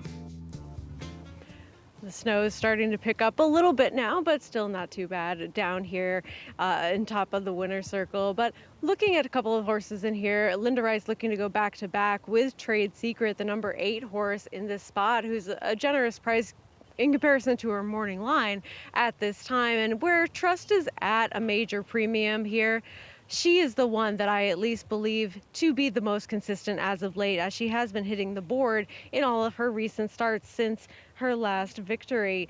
I think that she is the one that you can kind of rely on to at least do some running in here and to show up with her performance. Whether or not that's good enough kind of remains to be seen in this spot. As we go on to the number 9, Jackie the Joker. Her last race kind of disappointing, but at any of her starts prior to that, they show some consistency, and the buyer speed figures that she was running in the mid-60s and even higher than that certainly do fit well at this level. She's also drawn very well towards the outside of any other potential speeds in this spot, so that's another feather in her cap as she looks to rebound from a poor performance last time out, first off the claim for Rick Dutro.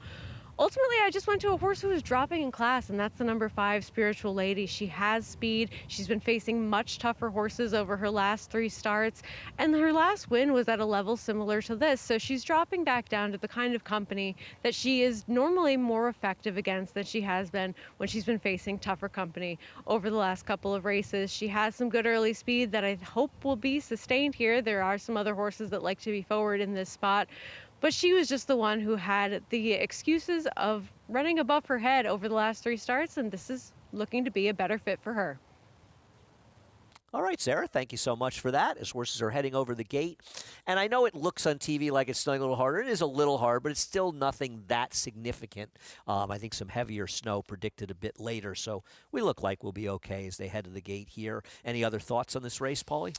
No, I mean, listen, I landed on the 5. I will say this. At 35 to 1, I talked to Andy. I said, can the 1 get in the number? He's like, I don't really want to bet anybody from the rail, which I agree.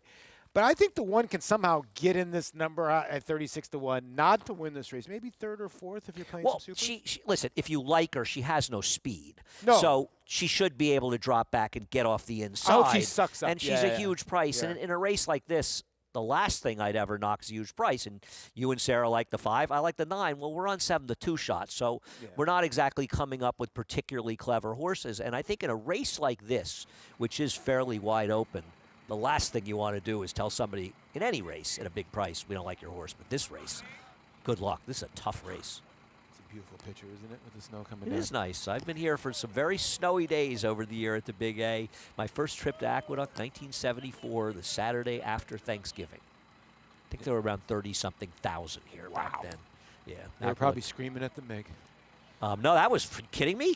Mig was that was way before the MiG's time. Now, Mig may have been there screaming at somebody else, but they weren't screaming at him yet. But give him a few years, and they were. They're going to the gate. Chris Griffin has the call. Race number 4 at Aqueduct. Play good, pay good. Trade Secret, loading quickly. Jackie the Joker to the outside. Jackie the Joker goes in, all set.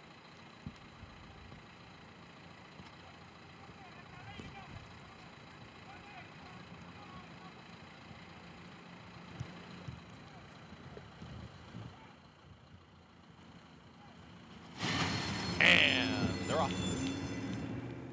From the outside, it's Jackie the Joker, who flashes that speed. Play Good, Pay Good is right there as well. And in between horses, here comes Spiritual Lady.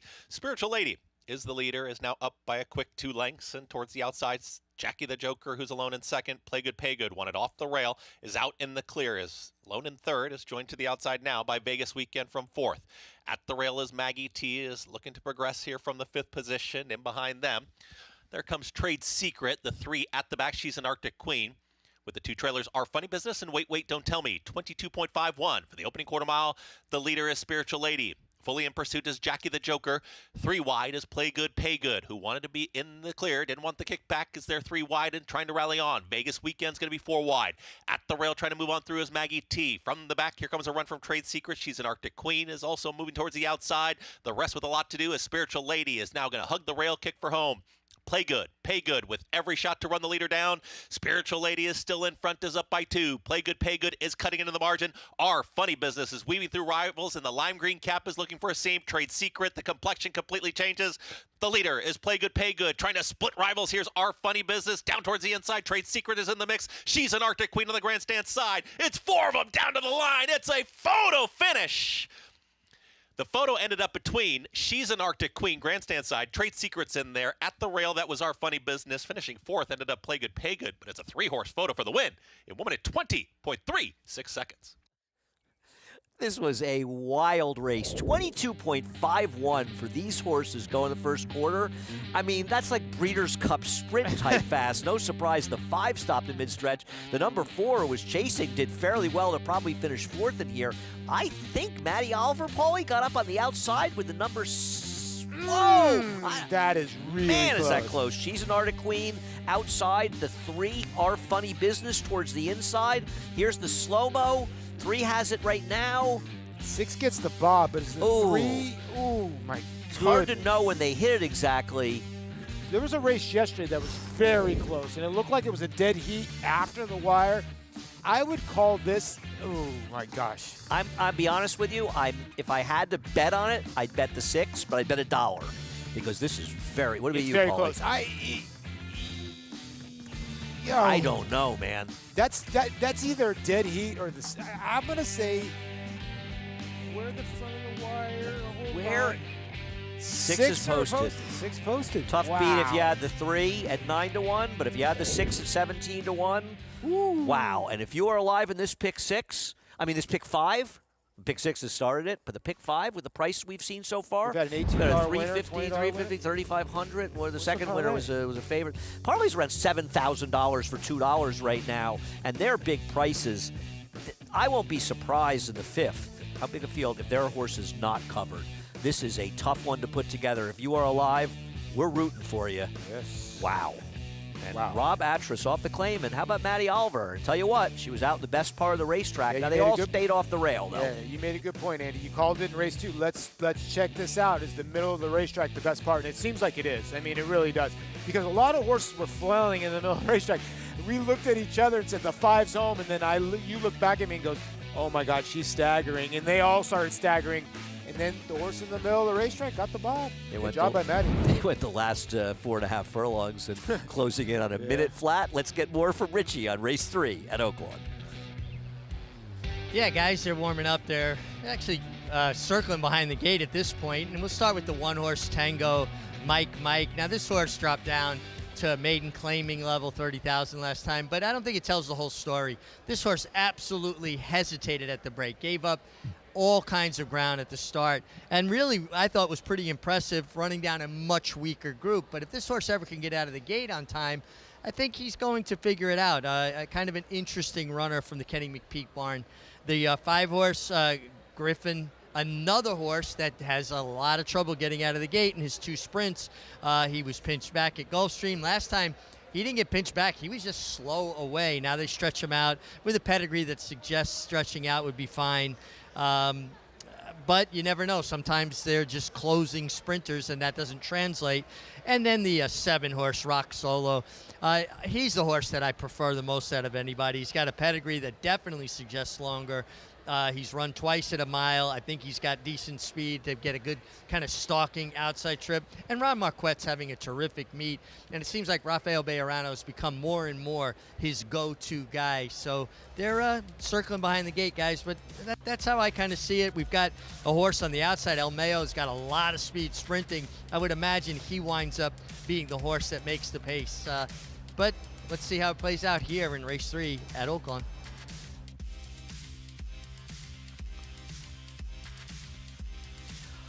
Well, we'll see what happens here. I think Griffin is way the horse to beat, but you ain't getting 3-1 on Griffin. He'll probably be under 2-1 by post time. Mark Casse has excellent numbers stretching horses out, going first time for a route. First time for a route, Paulie, he's over 20% with a 231 ROI.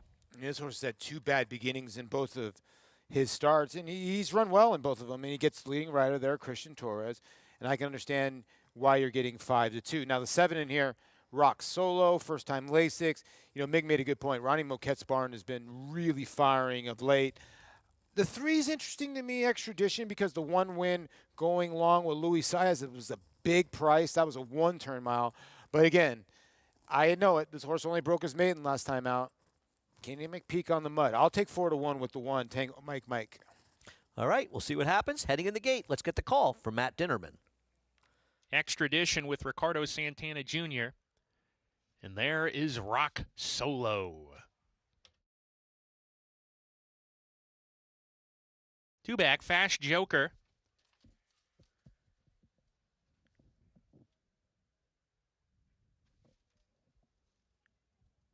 El Mayo to the outside post.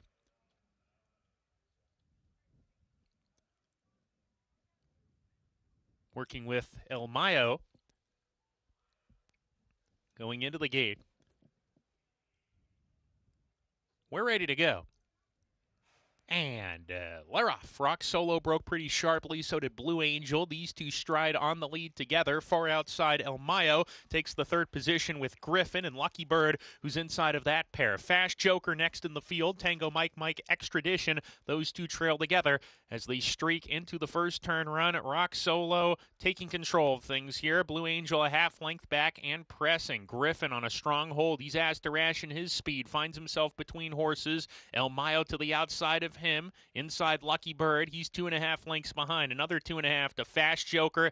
Extradition moves level with that rival, and Tango Mike drops to the back as they head down the backstretch. Rock Solo in a good gallop here with Blue Angel, who's keeping the pressure on from the rail, and these two are a neck apart. Now a half length. Rock Solo opens up the lead once again. Griffin still a little bit keen behind the speed here. He's tugging very hard under Christian Torres. El Mayo outside of him. Then Lucky Bird. Extradition continues to steadily make up ground. He's 5th now, Extradition, going into the far turn within 2.5 lengths of the lead. And then Tango Mike, who's following him. Fast Joker outside 3 wide. They're packed up around the turn. Rock Solo making a blitz away from the field now. Rock Solo opening up a length and a half. Extradition gets a giddy up reminder. He's made a move from towards the back to come and challenge Rock Solo at the quarter pole. Fast Joker is sent to pond. Griffin is plummeting back at the top of the stretch. Rock Solo down the lane with Extradition. They're 1-2. Rock Solo is asked for his best down the lane. Extradition under the left-handed stick is 2nd. Fast Joker 3rd. Furlong to go.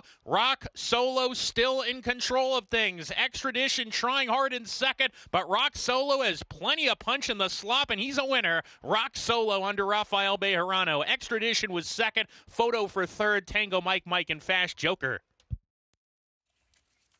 Well, he was the speed Rock Solo. He ended up the favorite, and he got the job done, Paulie. And I'm glad that I thought Griffin would go off a shorter price. It saved me money as he went up to 5-7-2 and did no running.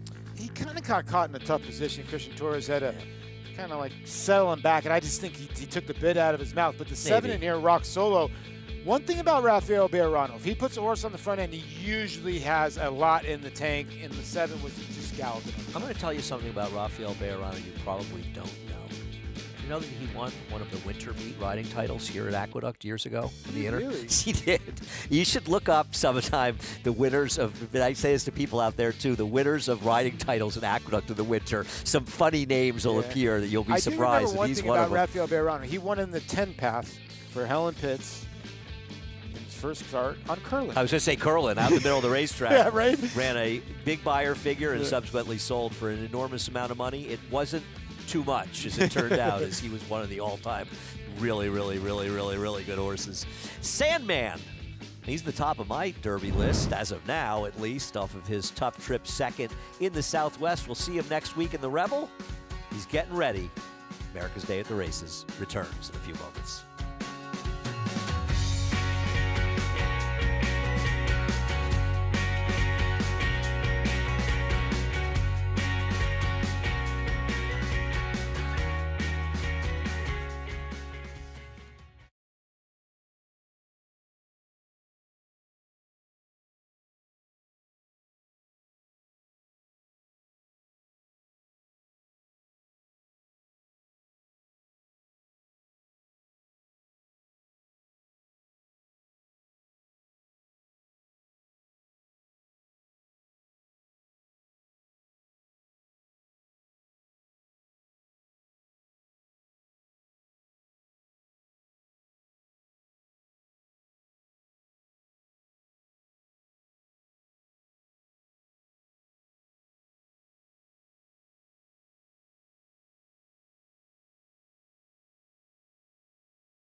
Back in action on America's Day at the Races as we see the upset winner of today's fourth race, the number 6. She's an Arctic Queen coming back to the winner's circle with a jubilant Maddie Oliver. And you know what? This horse is awfully wide on this racetrack. I'm not sure you can be too wide, Paulie. Yeah, and you know, when you look back and you see a horse that's now 7 for 25 lifetime, likes to win races, but like you said, sitting in the middle of the racetrack, a lot of horses kind of caught in reverse. Maddie did a good job because this horse was lugging in at, trying to lug in on her, and she was able to keep him straight, or keep her straight, and get up at the shadow of the wire. Yeah, nice job there getting it done, and congrats if you have this horse at a very big price. It feels like the old balcony Belmont we used to get. Not so used to at Aqueduct, and man, that is a bob. You're happy if you had the 6, and you're miserable if you had the 3. Frankly, Paulie, it's not as close as we thought it might have been. No, it isn't. And you made a good point. The 4 ran a bang-up race running 4th in this race. Really well. I mean, considering that she was the one that was really battling up front, but take nothing away from this winner. Look at that pick 3. Kind of light for 301, but the Superfecta, not bad. Wait a second. That's a light. That was a $4 horse, about a $40 parlay. Yeah. The double's $186. Yeah, that's a little light. The pick. I'm surprised the pick 5s are the low ones, 6,000. A couple are around 9,000. I would have thought they were higher. This is, I don't know about you, Paulie. I couldn't have put this sequence together in a million years. But if you're alive in this pick 5 and started the pick 6, good luck. Got some nice prices going along on today's card as well. Race number 3 at Oakland Park, a much more definitive winner with Rock Solo, wire to wire. Yeah, the money late came in on Rock Solo, and it was the right money. And Ron Moquette horses, the beginning of the meet at Oakland Park just needed a little time. Ron had told me, you know, I didn't get hip here early enough. I didn't get enough training into my horses. They're going to need a couple starts. Well, they're starting to rock and roll right now. No pun intended. Rock Solo gets the job done. Gormley, out of a Scat Daddy mare, gets Lasix for the first time, and that's the winning combination for Golden Arrow Racing. All right, a lot of action still to come on America's Day at the Races. Just a reminder, we will be off from 3 to 4, but we'll be back in action from 4 o'clock on. Race number 5 here at Aqueduct is going to go off right before 4 o'clock, but we won't be able to show the race. You can catch the action, though, on the Naira Bets app, and we will be back for the last 2 here and the remainder of the card at Oaklawn as well. Rebel Stakes Day coming up, and they'll be drawing that card tomorrow at Oaklawn, and I'll tell you what, Richie, a thorn among roses in that photograph there. The Honeybee, a race that'll be points to the Kentucky Oaks. Of course, the $1.25 million Rebel, the Razorback, $500,000, and 3 other stakes in the card. Going to be a great day of racing, and we've got an A-team down there to cover all the action on Rebel Day. And I got to think Bob Baffert, I think Bullard chipping in for that race. Not necessarily one of his top guns, but you never know with Bob. You never know with Bob. You know, you never know. You got to feel the pulse of Jimmy Barnes. Well, they're telling me right now that Barnes or Rodriguez could be in there. I think Rodriguez will run better if they're more aggressive with him. They didn't send him against Citizen Bull. And Barnes, I mean, at one time he was a 6-1 favorite in the Kentucky Derby pool. With a lot of lunatics taking 6-1 on him. He may be good, but that's a short price. No, it's a short price. And, you know, Bob's horses that have shipped in so far, obviously he's had a couple horses that have run well, but he's had a couple horses that haven't run that well shipping into Oakland. It's a tough place to ship into. I think a lot of people don't realize Little Rock's a lot farther away unless you want to ship your horses in to Oakland itself. So it's a difficult ship for a lot of the people. Now, Bob's been able to do it over a lot of years and has a lot of wins over there at Oakland. But I think there, you know, Speed King is a real horse. I think there's some other horses in there. But Bob, you know, if he wants to ship in Barnes, I think he's a bet against. I'm just glad to see Bob Baffert back in the Derby 100%. picture. It's understandable situation. Went on for too long, and I'm glad to have Bob back because you can say what you want. That guy, in my opinion, is the best dirt trainer in the last 50 years. Yeah, and I think a lot of people don't realize he knows how to pick out a horse. I mean, you could say whatever you want, but he went and bought Midnight Loot when after he got outbid and got him. So he's very, very good. If you ever saw him around American Pharoah, he'd get on his pony. Bob is a magical horseman. Now, I understand there's a lot of critics around that go around Bob. There are a lot of critics in racing. 100%. I myself have been known on occasion to be a critic.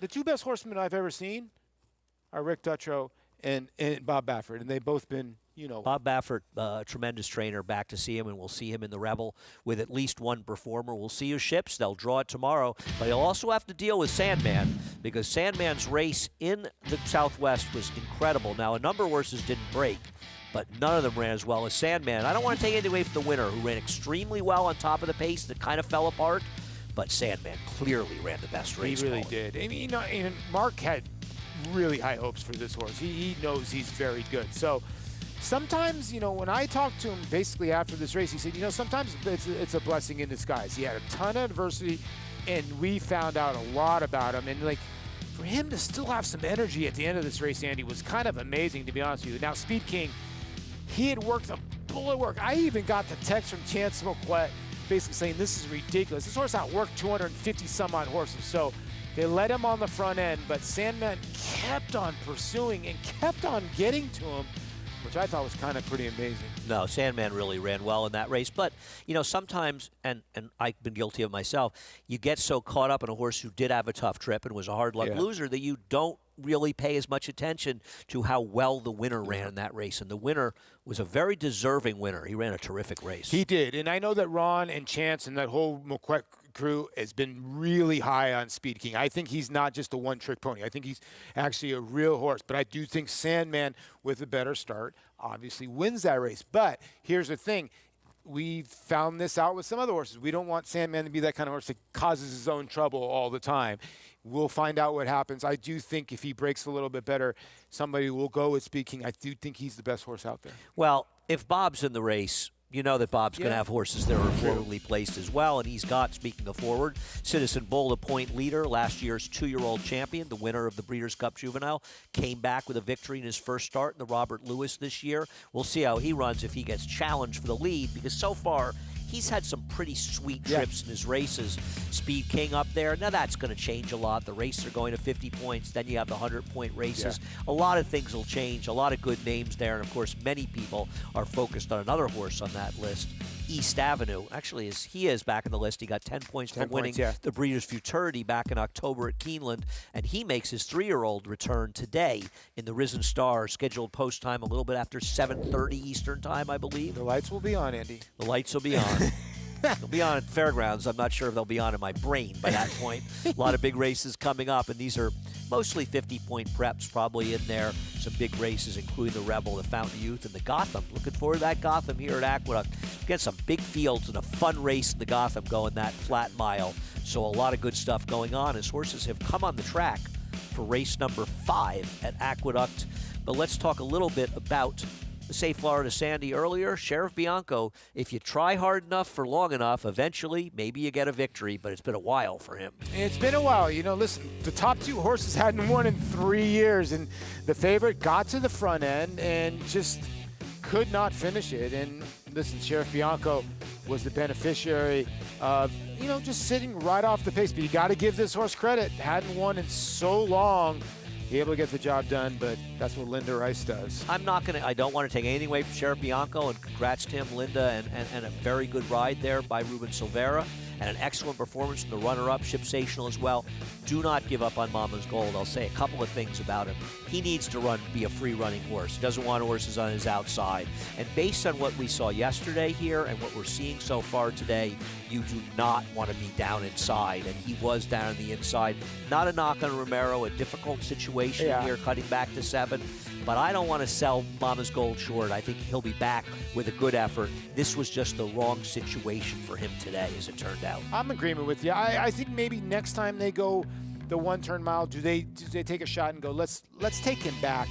Maybe at 1 1/8 we can get him comfortable on the front end. But at 7 furlongs, maybe we don't want to push him too early, because there's just faster horses going early, and we want to save his energy for late. Maybe they take him back going 7 furlongs or 1-turn mile next time. With today's win, Sheriff Bianco has now won over $800,000. And I would guess that the vast majority of that has been for Linda Rice, who claimed him. I don't know the exact number. Did he start his career on turf? Yeah, well, he's a Wesley. No, yeah, right. Well, you know, what's interesting about him is that in his first or second start, he finished second to a Steve Asmussen horse whose name escapes me right now. I don't have his lifetime PPs in front of me. That was Cowan. Oh, so okay, pretty solid runner. Yeah. And then Wesley put him to turf, and he never went back to the dirt. And he was running okay on the turf. Linda claimed him. The race came off the turf at Saratoga at 5.5 furlongs. She left him in. He ran like a 90 buyer that day, and suddenly Linda realized, almost by accident, I've got a dirt horse on my hand, and I don't know how much won for Linda, but I'll guess it's $500,000 to $600,000 of it. And this is somebody who claimed Palace for $25,000 and won grade 1s with him. You can't have success with all your claims, but Linda has made some of the best claims in this game over the last 10-plus years. Well, she likes to claim old-class horses, and this is an old-class horse. I know this horse hadn't won in 3 years till today, but when you have $700,000 in the bank, you've done something right in your career. And at 7 years old, it seems like he's going forward. This could be a key win for him. He hasn't seen the winner's circle in a while. He might taste it and might like it. Well, you know, he doesn't win, but the one thing he does is he basically shows up every time. So it's not as though he's a horse that's not running well. He's just not quite good enough to win the races. And did he get a good trip and a good situation today? Yes, he did. But if you're fighting the fight, you don't always get bag trips. Sometimes you get unlucky more often than lucky, but sometimes you get a little lucky. And it worked out today, and you can't win the races if you're not in them. You got to keep firing, right? Yeah. Paulie, it's been a pleasure having you up here and joining us for the first part of our show. We'll be back at 4 o'clock for the remainder of the races at Aqueduct as well as Oakland Park. So thanks for joining us on the first part of America's Day at the Races. We'll be on FS2. We've had some stakes action here at Aqueduct. We've got some stake action coming up when you get back here, 4 to 6:30 on FS2, including the Dixie Bell down at Oakland Park, the last 2 races at Aqueduct as well. It's been fun. We'll be back with more action at 4 o'clock. Enjoy the rest of the next hour, and we'll see you in a little while.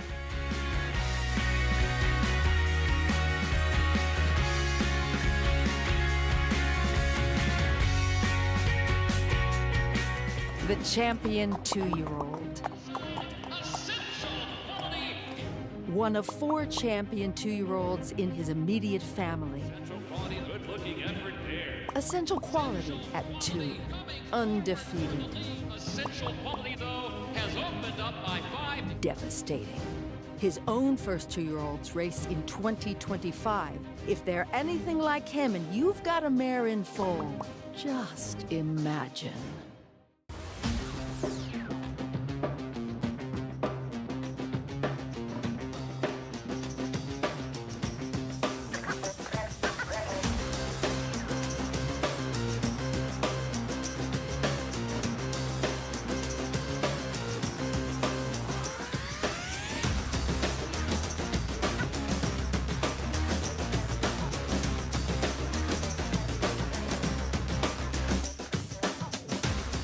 The brilliance of the legendary Arrowgate and the speed and stamina of the sire of sires, Uncle Mo.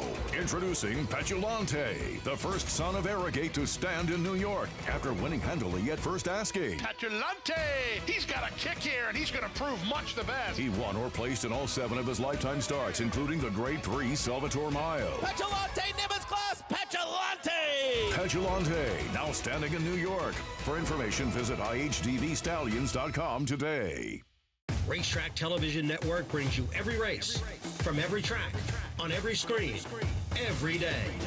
With monthly packages starting as low as $5, RTN gives you great value and access to more live HD streaming and race replays than anyone. Visit RTN.tv today to sign up and watch on almost any device, including Roku and Amazon Fire. RTN has packages that start at $5 per month.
Allure of Money and Kiberkoa. They keep on going up front. Centavo's battling on Prince of Joy. Command Performance was off that pace, and here comes the gray down the center of the racetrack after Allure of Money. Wild Banker's not out of it either. A final furlong to get at the rail is Debate. Allure of Money is still going very strong. It's Allure of Money inside the final 16th is 3 in front. Give it to Allure of Money to win it. Command Performance will go second. Then came a photo. That's Debate to the inside of Wild Banker in 1 minute 40.51 seconds.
Order finish. First, the 2, Allure of Money. Second, the 9, Command Performance. Third, the 4, Debate. And fourth, the 5, Wild Banker. 2, 9, 4, 5, and race 5.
Winner of today's 5th race, the 2, Allure of Money.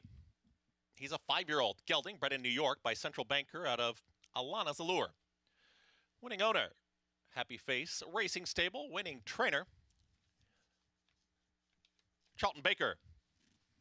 The winning jockey, Kiberkoa. Allure of Money, bred in New York by Cheryl Prudhomme and Dr. Michael Gallivan.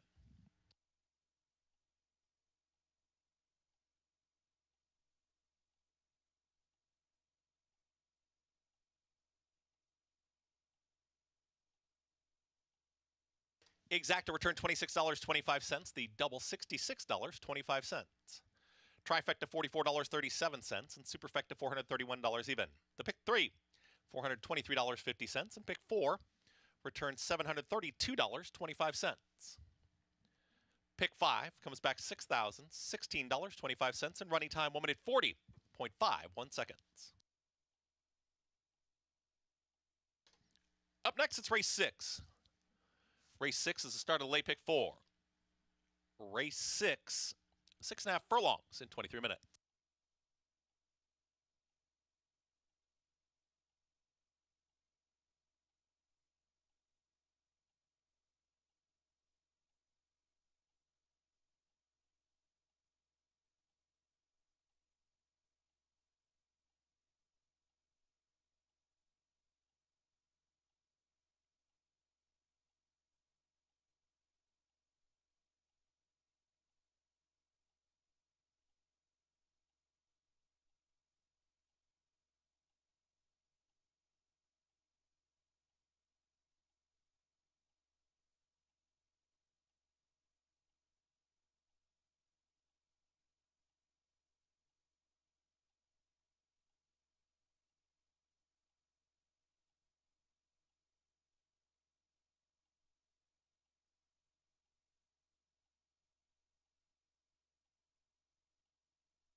And they're off. Good speed from Allure of Money, and the pink cap right to the front. Orange cap is going to be Prince of Joy towards the outside, and joining them at the rail is Co-Conspirator.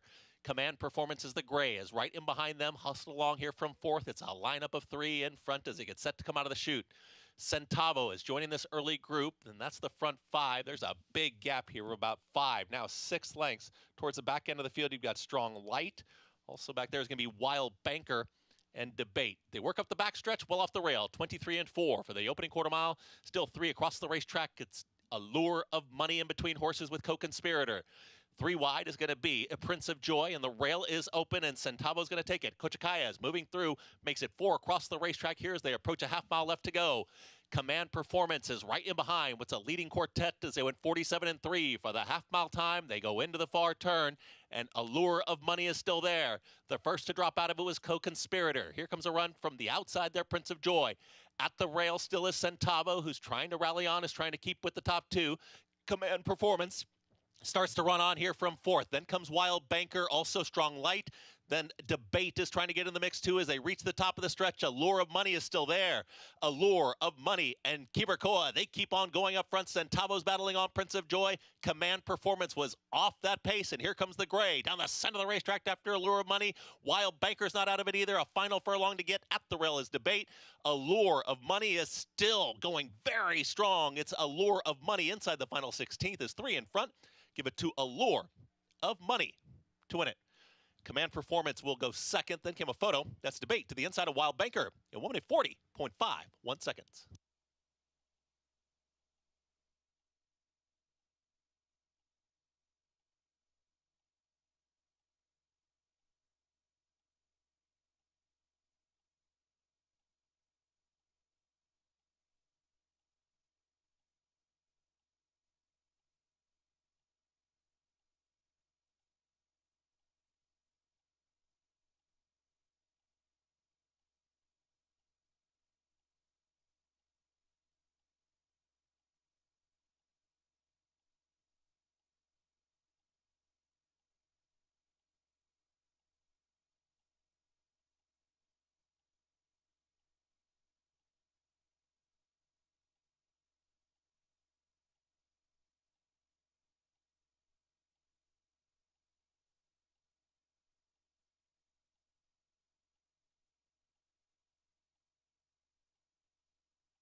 2024 debut was awesome.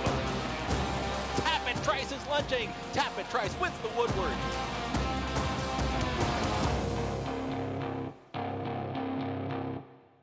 Adelphi Racing Club offers the unparalleled excitement of owning thoroughbred racehorses at a fraction of the cost.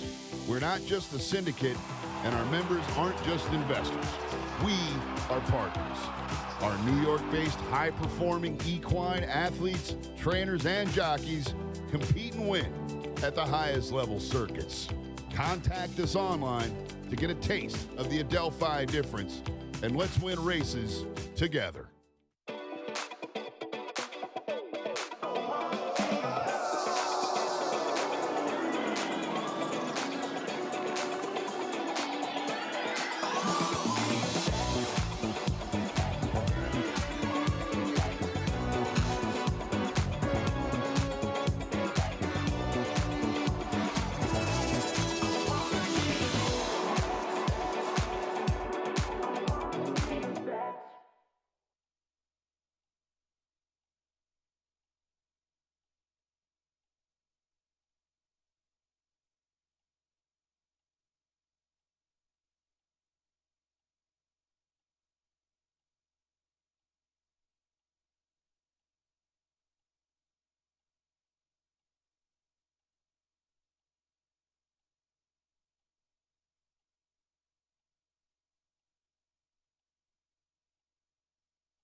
Horses stepping on the track here for today's 6th race. Race 6 is 4 minutes away. Scratch the 1, 3, and 4. Race 6 in 4 minutes.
Approaching the gate for race 6.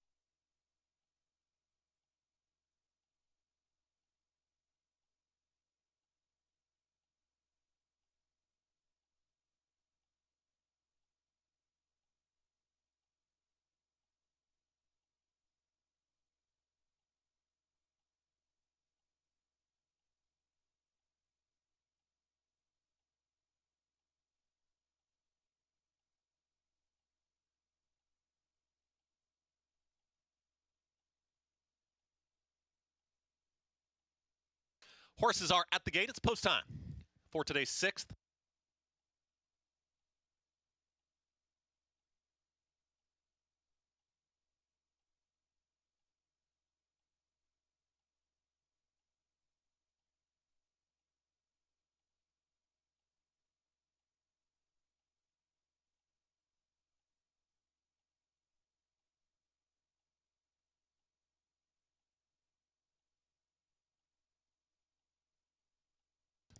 Soul the Frank goes in. Here is Solo Flight. Accidental Bid. And to the far outside will be Katani. Katani goes in. All set.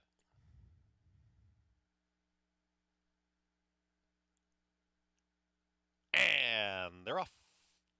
Good speed from Solo Flight right out towards the front, and Accidental Bid towards the outside is now challenging with Katani, and Katani is also moving forward. It's going to be Katani and Accidental Bid. They're 1-2. Just after them comes Swept, is moving through, is now a challenging fourth. Just got passed for third by Stormy's Dreaming. So now they're third and fourth. In behind them in the orange cap, here comes Soul the Frank. Is now taken fifth to the outside of Solo Flight, who broke on top, but is now towards the back end of the field with the trailer. Short time. They get set to approach 4 furlongs left to go, and they move into the far turn. The favorite Accidental Bid is trying to shake loose here from Katani, who is stubborn towards the outside. These two are still head and head as they're midway through the far turn now.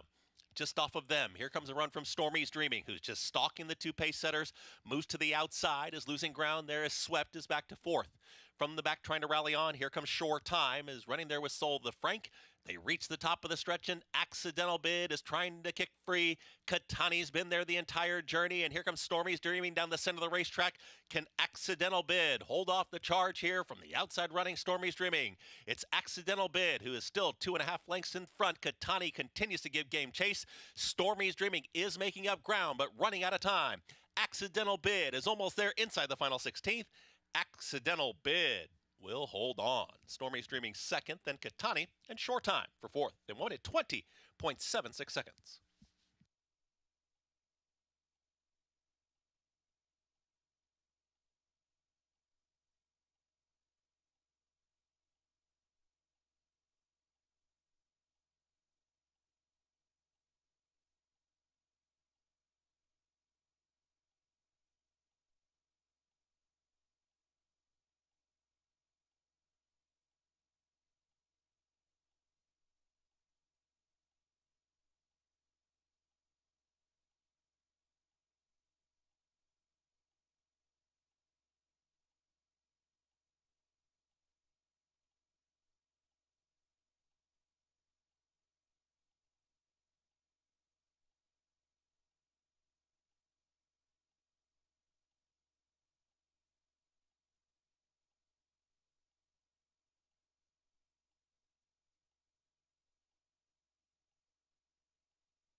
Order finish.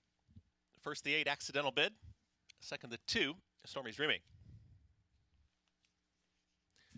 Third the 9, Katani. Fourth the 5, Short Time. 8-2-9-5. It's official.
Winner of today's sixth race is the 8 Accidental Bid. He's a 4-year-old gelding bred in New York by Nyquist out of Court Dress.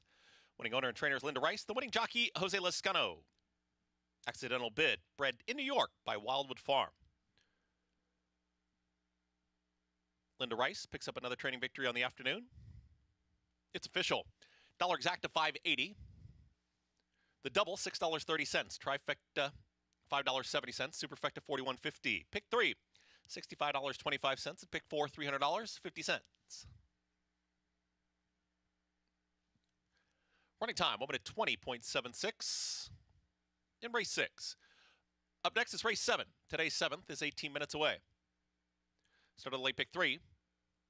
7 furlongs of distance. Race 7, 18 minutes.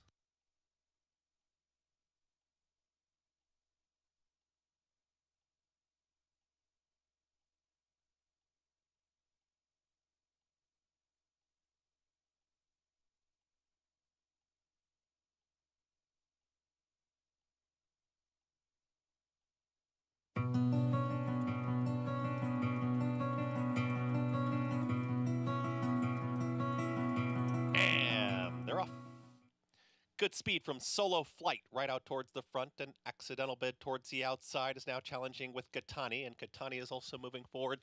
It's going to be Katani and Accidental Bid. They're 1-2. Just after them comes Swept, is moving through, is now a challenging 4th, just got passed for 3rd by Stormy's Dreaming. So now they're 3rd and 4th. In behind them in the orange cap, here comes Sol the Frank, is now taken 5th to the outside of Solo Flight, who broke on top, but is now towards the back end of the field with the trailer. Short time. They get set to approach 4 furlongs left to go, and they move into the far turn. The favorite Accidental Bid is trying to shake loose here from Katani, who is stubborn towards the outside. These two are still head and head as they're midway through the far turn now. Just off of them, here comes a run from Stormy's Dreaming, who's just stalking the 2 pace setters, moves to the outside, is losing ground there, is Swept, is back to 4th. From the back trying to rally on, here comes Short Time, is running there with Sol the Frank. They reach the top of the stretch, and Accidental Bid is trying to kick free. Katani's been there the entire journey, and here comes Stormy's Dreaming down the center of the racetrack. Can Accidental Bid hold off the charge here from the outside running Stormy's Dreaming? It's Accidental Bid, who is still 2.5 lengths in front. Katani continues to give game chase. Stormy's Dreaming is making up ground, but running out of time. Accidental Bid is almost there inside the final 16th. Accidental Bid will hold on. Stormy's Dreaming 2nd, then Katani, and Short Time for 4th. They won at 20.76 seconds.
Horse racing?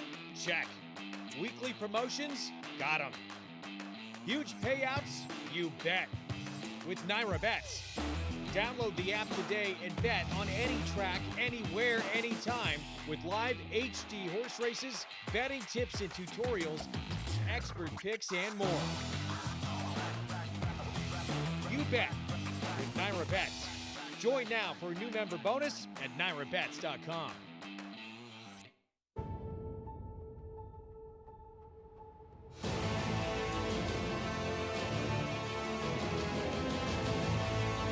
They come on for the finish in the Pilgrim Stakes. Annapolis by a head. It is Annapolis in front. It is Annapolis to win the Coolmore Turf Mile.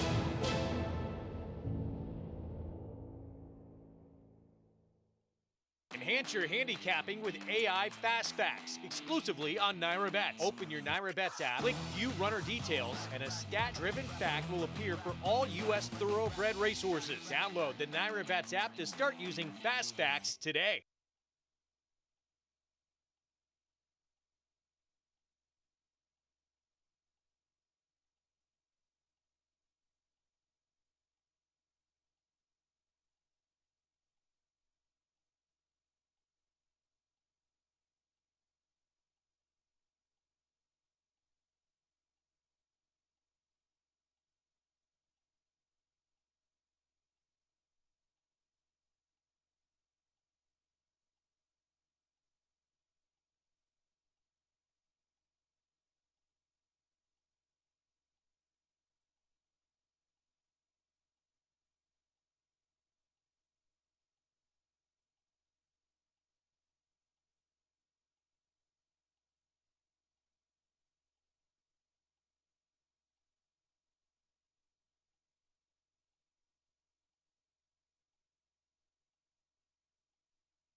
Horses stepping on the track here for today's 7th race. Race 7, 3 minutes away.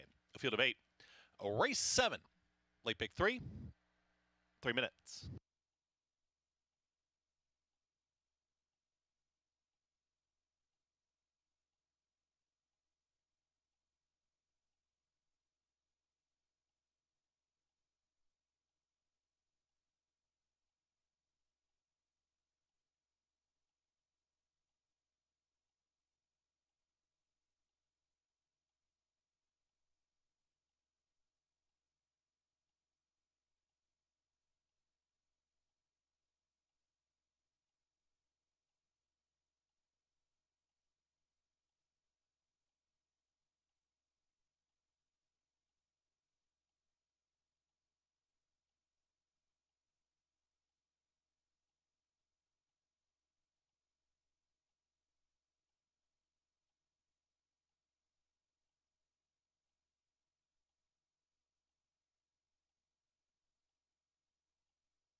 Approaching the gate for race 7.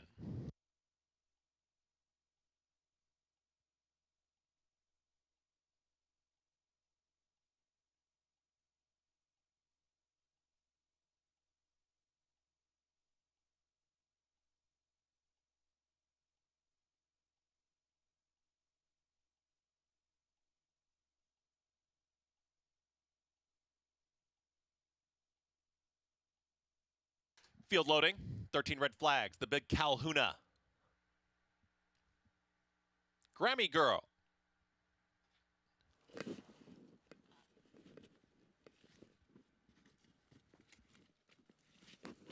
Splashy. Despo's Dream.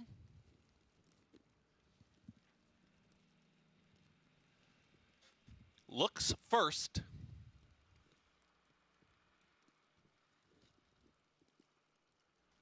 Patty Van Twinkle. Last to load. Ended. All set. And they're off. Patty Van Twinkle from the far outside is showing some early speed, but there's Splashy from in between horses who will press on. Splashy is in front, is now about to be joined by the big Calhouna. The big Calhouna now puts a neck in front of Splashy, who's back to second. Just off of them is going to be Patty Van Twinkles, and the yellow cap on the far outside is now a challenging third, with towards the inside, Grammy Girl is in that early mix in fourth. At the rail, 13 red flags. Looking for a spot, is going to hold the rail position through a 23-second flat. Opening quarter mile. The three at the back, Roman Goddess, Despo's Dream, and Looks First is the lone trailer. They work into the far turn, and up front it's Splashy and the big Calhouna. Here comes the move from Patty Van Twinkle, who broke on top, is re-rallying towards the outside. It's the big Calhouna, who's ready to be confronted here by Patty Van Twinkle. In between horses, Splashy is still in it. Also rallying out wide, Grammy Girl is trying to run on, is still 3 off the lead as they get set to approach a quarter mile left to go. 46.30 for the half mile time. Manny Franco and the big Calhouna gives the big Calhouna the cue, and the big Calhouna is trying to fend off the challenge of Patty Van Twinkle. Grammy Girl is rolling on the grandstand side, and here comes Grammy Girl with a charge. A furlong left to go. The big Calhouna, Patty Van Twinkle, but here up on the outside is Grammy Girl. Grammy Girl makes it 3 across the racetrack, and Grammy Girl is going to emerge, and Grammy Girl gets the victory. Grammy Girl wins it over Patty Van Twinkle. Then came the big Calhouna and Splashy in 1 minute 24.96 seconds.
Six, 8, 2, 7. Order finish.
And welcome back to part 2 of America's Day at the Races today. And they're moving fast and furious in Moynihan train station down by Penn Station. We're moving pretty quickly around here as well, as with the weather coming in, as it started to snow a little harder. We sped up post times today, so we just finished our 7th race with a favorite Grammy girl, got up the shadow of the wire. We're going to be covering the 8th and 9th races. Unfortunately, we're going to be off FS2 in about 8 minutes or so and moving over to the app where you can watch the races. You can watch them at NyraBets.com as well, but we won't be covering that race. He's no longer Paul LaDuca. He's turned into Jonathan Kinchin. The rest of the team's intact, but JK is here. How are you? I'm good. I'm good. It's been a while it's for snowing us. outside. You're dressed for it. Well, I have you have a very festive holiday I have so outfit many on. layers of clothes over there. It's insane. But you're not wearing this to Subway? You're not braving the elements? Because nobody's tougher than JK. So I'm surprised that you're not going out there. You don't have, do you have shorts on? No, you got long pants. Wow. Yeah, of course. Well, it's a rough day. You got to wear them 3 or 4 days a year. We have already run our stake on today's card. Well, we have 2 races left to go, but are a little earlier, and you probably saw it in our first half of the show. The Safe Florida Standy Stakes, and quite an upset in this race, as the favorite Mama's Gold down on the inside, which is not the place you want to be, and the outside running was done, and an upset win for Sheriff Bianco, who had not won a race in quite a while. Yeah, I was about to say, that's the thing with Sheriff Bianco. And there's a couple of, this performance wouldn't have surprised me 2.5 years ago. It just surprised me today because this performance had been a very evasive performance for him. Well, he's just not winning, and to be honest, listen, great job, got it done, perfect trip, perfect ride. I think a lot of things had to happen in this race. First of all, the rail not good. So Mama's Gold down the inside also did not run his race. The Lock and Key didn't really run his race. The co-favorite in this race, the number 4 horse, Doc Sullivan, didn't show up. And it sort of changed the whole complexion of the race. And one thing about Sheriff Bianco, he's consistent. And in today's race, when nobody seemed to show up, he ran his race, which was more than good enough. It's a beautiful point. I think when you're looking at long shots winning or horses that aren't expected to win, when they win, it's not just because they ran really well. It's because others didn't show up. It's usually never a 4 to 5 shot runs his race. 20 to 1 shots don't win. Agreed. Listen, these are all decisions. We've all cashed big bets, and probably all of you out there made scores with horse at prices. When you knew after the race, you might not have bet the best horse in the race, but when you're betting horses at big prices, you're allowed to do that. You're allowed to bet the 3rd or 4th, theoretically your 3rd or 4th choice. That's the horse's 20 to 1 if you thought the horse would be 6 to 1 or something. And you take chances, and sometimes good things happen. In this particular case, Linda Rice always prepared to run him, coming back on just 7 days rest, and he ran a good race. And Sheriff Bianco, you can set your clock. He runs those figures in the high 80s, and today it was good enough. Yeah, absolutely. And Linda's, she'll do that from time to time, run them back quick. And it's an old school way of thinking. Run them when they're right. And if they're right, run them. You can work them a week later. Why not run them a week later? This is a horse that's made now over $800,000, most of it for Linda Rice, after claiming him, I want to guess, for $25,000 or $35,000. Race number 8 is coming up in just about 17-plus minutes. And keep in mind, it will not be on FS1. You can catch it at NyraBets.com or the Fox Sports app to watch it. This race, as you can see from the board, St. Gaudens is the favorite, but nobody here should be too short a price. No, I had this cute idea of the 2 He Has It All. Me too. But not at 3 to 1. The other thing about it is, and I like He Has It All as well, but I'm very scared of betting him with an inside post as the speed. Now, I think Romero at this point is aware of the track. You probably don't want to be in the rail, and he might be able to outrun the opposition. I don't think speed's bad. You just don't want to be on the rail. The only horse that won on the rail today was the very heavy favorite in race number 5, who held on by a desperate neck in a race he probably wins by 5 lengths if he's out in the middle of the racetrack. I think if the 2 can get clear, He Has It All, he's very dangerous, but I'm not betting him at 3 to 1. Yeah, the kind of the clear and then come off. Yep.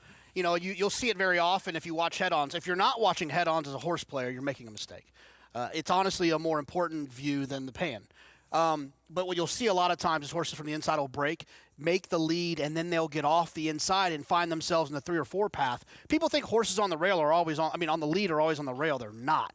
A lot of times they get to the middle of the racetrack. No, I completely agree. And the other thing that happens if you're riding a speed horse and you do that, You might sucker a rider or two that aren't paying enough attention. They say, oh, wow, the rail is open.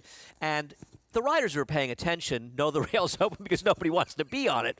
But there are frequently cases where riders aren't paying as much attention as they probably should be, and they end up down the deeper inside for no good reason.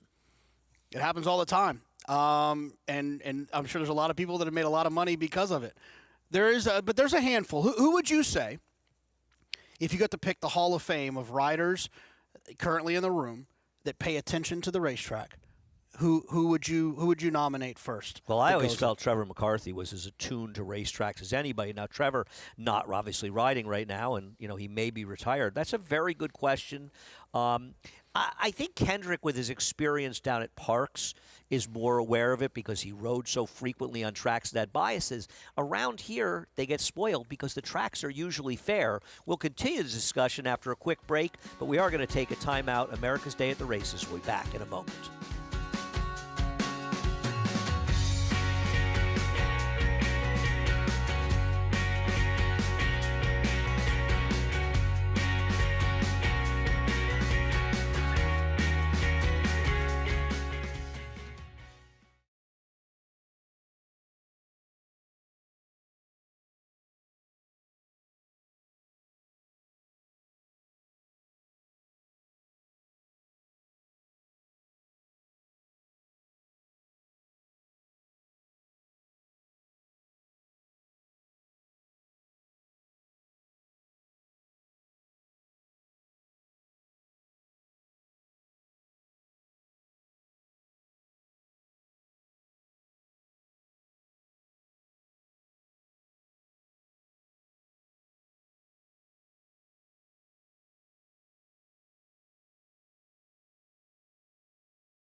Well, apparently we're back, because I can't hear in my ear. But we are back in America's Day at the Race. We appreciate you staying with us, presumably on the app. Not sure how long we'll be off as the snow is coming down. And I'm not sure I can hear anybody in my ear, so I'm not exactly sure what's going on right now. But they're in the paddock, a snowy paddock for this race. And you and I were talking about, I was talking to you about the 1A Cumberland Blues. And it's fascinating. This horse, who fairly recently was running buyer figures in the high 70s to 80, this is only the second time in his career he's run a non-winners of one New York bred race. Only his third career start did he do it. It feels like they've missed some opportunities when they were running him in lower level races. And why is he not a player in this race? I was fearful that he was going to be overbet. you know, I mean, obviously the morning even with line, the one scratch. Yeah, the one scratched. But I was fearful that still, I just, people handicap in the morning. You know what I mean? They before the scratches a lot of times, and sometimes they can be overbet. I mean, he definitely fits, but I just prefer others. I think that the conversation obviously surrounds the 5 St. Gaudens, right? And the pedigree is one that'll get you excited if you're a fan of New York breds and New York racing. But this horse doesn't need to be even money. No, even money this is an unreliable horse. Now, I will say that didn't have the best of trips in the return race. Broke a little slow, rushed up the rail, maybe not the best place to be at that time with the rain going on, and kind of did a little better and got off the rail. But even the best races that he's run, they don't make this horse even money in here. No. I mean it's well, the horse definitely has 3 figures that are better than mostly anything it has ever run in here. But it doesn't. But he doesn't feel like he's one who's definitely going to duplicate those numbers. And with a little adversity, you wonder how he's going to handle that. He's the most likely winner, and he probably gets his picture taken here in 9 minutes. But I just don't like him at even money. Wanted to mention to people that the one is not running. He's wearing the wrong vest there right now. Only the 1A is running Cumberland Blues, who I think is a viable player at 5-1. And, I think everybody went up a little bit as somebody must have just made a relatively big bet on St. Gaudens. And, I think it's imperative that Manny Franco get this horse off the inside. I saw Manny on the rail a couple of races ago, so he needs to stay off the rail with this horse. But I agree. I mean, the fact of this horse is 7-5, 8-5, even money, 3-1, 7-5. The only time he won was the one time he was a square price. This horse has been a real disappointment. He's got a $1 zillion pedigree for people not aware. Artemis Agriterra won the Frisette as a 2-year-old, and she won the Ballerina as a 4-year-old. A very, very, very good horse. But she's the dam of Chestertown. And she has not been a dynamic producer. She was a better horse on the racetrack for trainer Mike Hushin and owned by the Bromans than she's been as a producer. Yeah, but I think that it's one of those situations when you have a dam like this, you just keep rolling the dice. Give her as many amazing stallions as possible and see what happens. Look at that guy on top. Well, she's so good. She won a Grade 1 with Rajiv riding her. So, that's like 2 Grade 1s. Good old days back then. There's Mike Hushin, my man. See him in there. Andy, Simon. You're a huge fan of this game, obviously. You're not always the most warm and fuzzy fan, but I gotta ask you: are you attracted to the part of the game that you get to see horses you were fans of's offspring? Oh God, I love that. Are you kidding me? Yeah.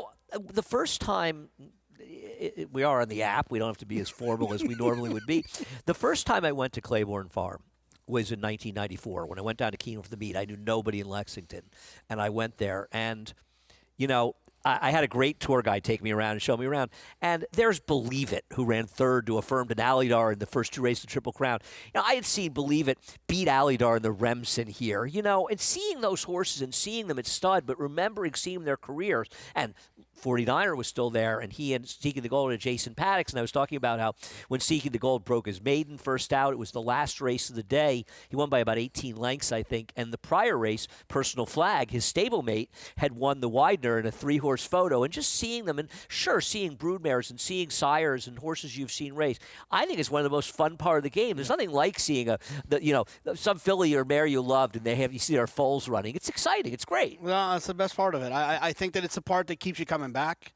It's a continuum. The game is a great continuum. Yeah. You see, I'm getting old, so I'm seeing granddams or even great granddams and seeing them progress. Absolutely. I mean, one of the great broodmare lines is the Courtly D.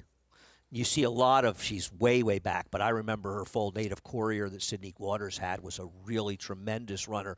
Great foals, Glowing Tribute, who had all those great dams. We've got like 3 races named for foals of hers. Oh, God. Listen, I love every part of this game. This, I feel you know, people say this too much. I feel blessed. I feel extremely lucky to have found racing, and I often wonder if my family hadn't moved to Saratoga, would I have discovered racing? Would I have gotten to understand at the level I do? I feel like it's such an important part of my life. I would have eventually, but you never know. Yeah, you need the proximity to it to really fall in love with it. It's hard to fall in love with from a distance. I mean, it's possible, right? But, like, you know, even just like growing up in Dallas, they built Lone Star Park when I was in like middle school. My dad started going when they had it, and, like, you know, I no offense to Lone Star Park, but it's no Saratoga, but it still gave me the bug that locked me in. And I just think you have to be close to it. I agree. Once you're close to it, it's hard to turn away from it. Yeah, I think, you know, there's so much talk about introducing younger fans, introducing people to racing. I think what you need to do is you need to try to introduce as many people as you can to racing. And by doing these shows, we produce over 1,100 hours a year of these shows. We put them on Fox. Fox is a great partner showing the races. And there are people out there that don't know they love racing because they've never been exposed to it, and we're hoping to get exposed. You expose enough people, you'll pick a few people up. We can't go into this thinking that it's for everybody. Nothing good is for everybody. You know, it's okay to have something that's somewhat niche because it's a big, wide world, but we've got to be able to get to the people to show them what's exciting about racing. And obviously Saratoga is our opportunity to really bring people to the track. Yeah, no one's ever walked out of those gates and said, I'm not coming back.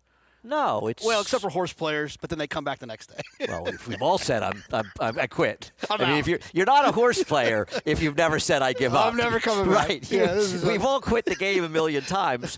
For about 18 or 19 seconds, we quit the game. Listen, to me, it's the greatest game there will ever be. It's a beautiful sport to watch. The animals are incredible. The races are exciting. I remember my mother coming with me who had no interest in racing outside of me, sitting with me in the box watching a race on a beautiful day in Saratoga and the horse came running by, and she said to me, you know, I sit here and I start to understand why you like it, but also the challenge of handicapping. There's no greater challenge. It's like doing a crossword puzzle that you can bet on. Yeah.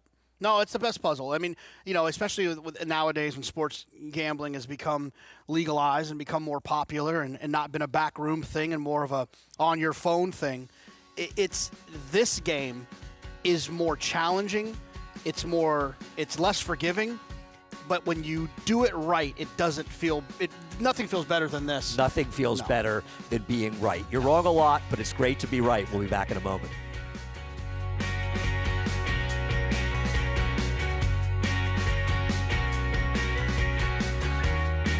At the Keeneland September yearling sale, the premier thoroughbred auction venue in the world, Mandy Pope of Whisper Hill Farm signed the ticket on the $5 million sale topper by Curlin, bred by Stone Street Thoroughbred Holdings. He was one of $5 million plus yearlings by Curlin to sell.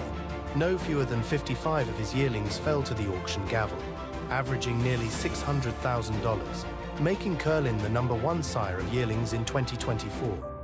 Curlin, the classic sire. Horse racing? Check. Weekly promotions? Got 'em. Huge payouts? You bet. With Naira Bets.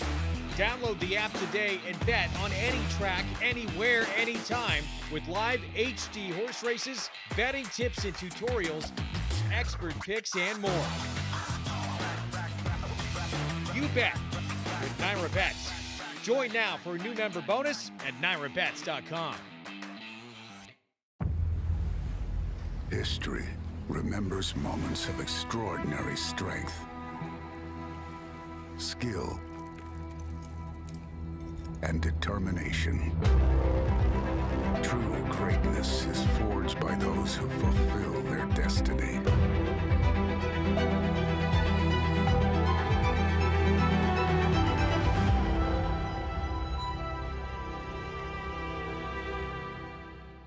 Racetrack Television Network brings you every race, from every track, on every screen, every day. With monthly packages starting as low as $5, RTN gives you great value and access to more live HD streaming and race replays than anyone. Visit RTN.tv today to sign up and watch on almost any device, including Roku and Amazon Fire. RTN has packages that start at $5 per month.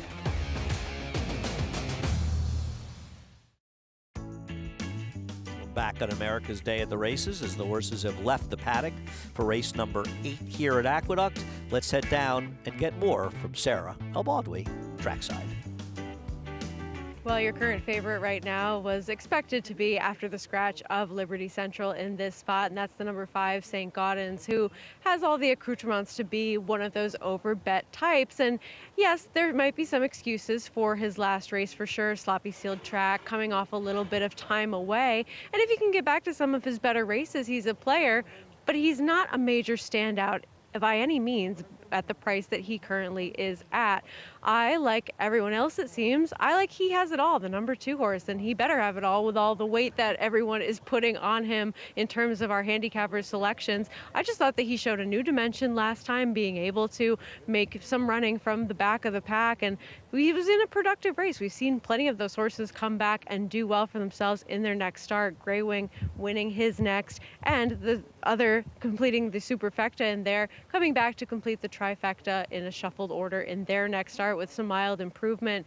But he's the sprinter stretching out in this group, and prior to that last start, he had shown plenty of good early speed. He has to find his way off of the inside track, because that's not where you want to be so far today, but I think that he is the one that could potentially be the one to take them gate to wire. Thanks, Sarah. I like the 2 he has it all, but it is up to Romero to get this horse off the inside, Jonathan. Well, I mean, look, you said, Andy. I mean, these. I think there's riders that pay attention. I think that there's riders that don't, and I believe that Romero is one that probably likely pays attention. By his performances, what you see from him, and yeah, I mean, you pop away from there and just try to get off the inside. It's not rocket science, and it's not the hardest thing to do either, especially if you have speed. It's actually a weapon that you can use to get away from there and then get your position. Just like people try to get their position from the outside post coming in, you just get your position from the inside post coming out. And with the number 1 Liberty Central coming out, well, you've taken away a significant speed in here. So it puts him in a position where you got to make sure you ride him a little away from there to get off the inside if you do it. This sport is awfully skewed. He's a big price. Are you surprised that the number 8, Baron of Sealand, is the second choice off of a maiden win? So I was going to talk to you about him. Okay. Glad I brought it up. Yeah. So we both look at Timeform US. Those pace figures early in that race were red. He was close enough. I still think he probably took advantage of them more than he was hurt by them. But I thought he actually ran okay. I just wasn't sure what price he was going to be.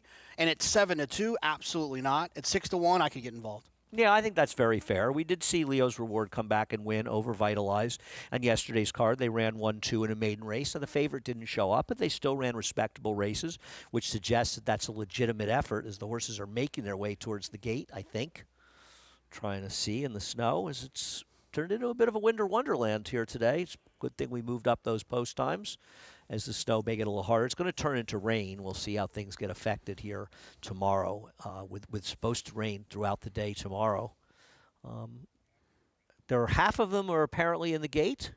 So who's your top choice here, Jonathan? I don't have one. I'm gonna pick the 2 because I'm rooting. Okay. My mother-in-law owns part of the horse, so Really? why would I not root for that one? Well, she's your mother-in-law. That's why you might not root. Let's get the No, call. she's my favorite. Let's get the call from Chris Griffin. Looking for Provision. Provision just turning there, is now moving towards the starting gate. Goes in. All set.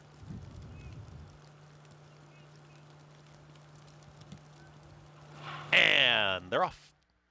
Landauer breaks well, is right there with the early leaders, also willing to risk it all. And here's willing to risk it all with He Has It All, and these two are going to be 1-2 as they get set to come out of the chute. Just off of them is going to be Boss 302, is tracking now from 4th, gets passed to the outside by Baron of Sealand.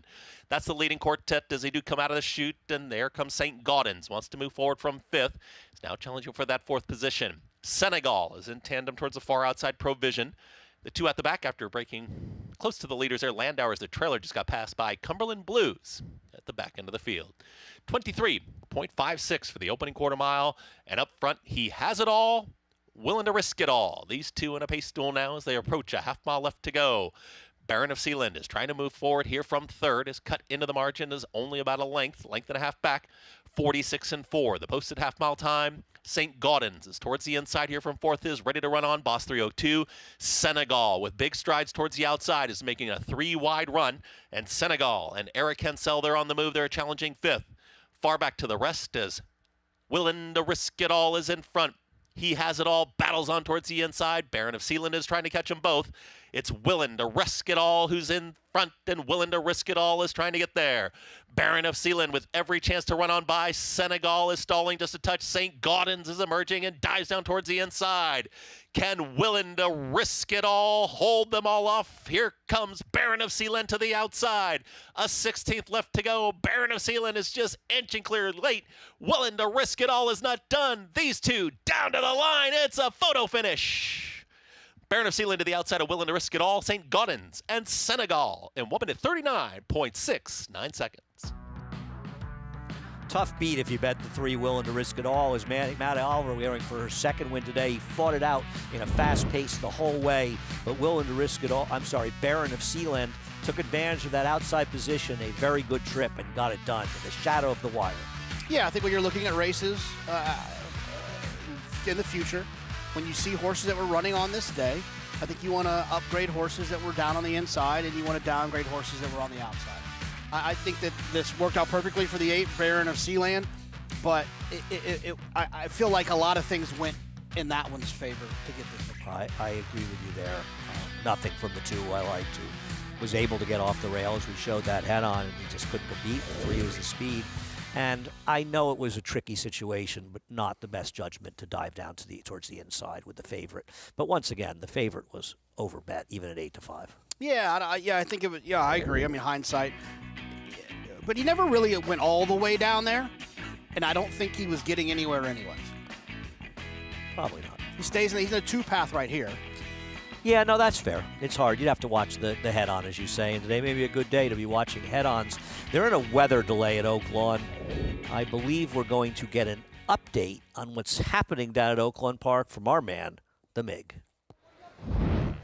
Yeah, Andy, as far as what I've been informed so far is the weather delay is because of the lightning in the area. The track's still in good shape despite it coming down, the rain coming down very hard once again, but it was the lightning that has everybody holed up inside the paddock. And for a while, they had the lead ponies and the riders of the lead ponies out on the racetrack, and they pulled everybody in when the lightning really started cracking around. So paddock's a little jammed up right now. We are in a holding pattern. As soon as I know more, I'll let you guys know.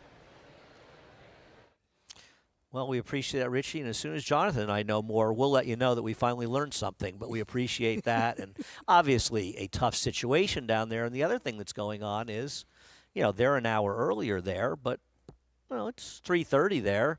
They don't have that much light to go on, and at this point, it gets to be a situation when you have a problem and you wonder, can you even get the races in, depending on how long you have to wait.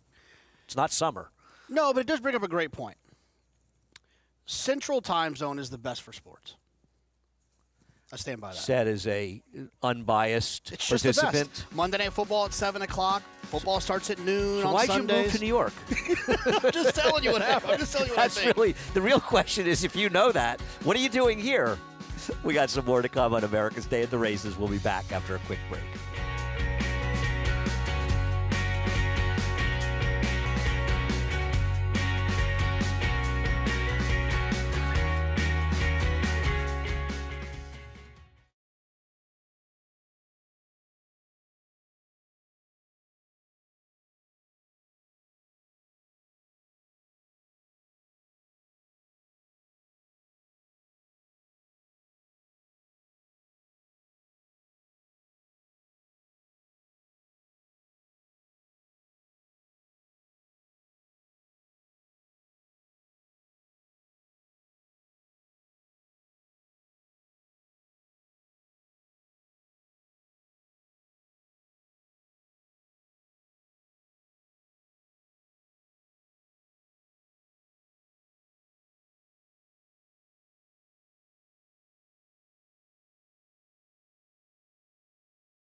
and welcome back to America's Day at the Races, and we welcome those people watching on FS2.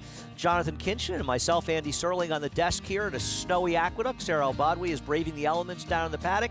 And the MiG, he's in a weather delay down at Oakland Park. There's weather all over the place, but we're happy to have you joining us and happy to be here as well. Well, it's a game played outside. Yeah. It happens, right? You know what they say, champions will play. You hate sloppy tracks when you lose, and you love them when you win. That's the way it is in this game.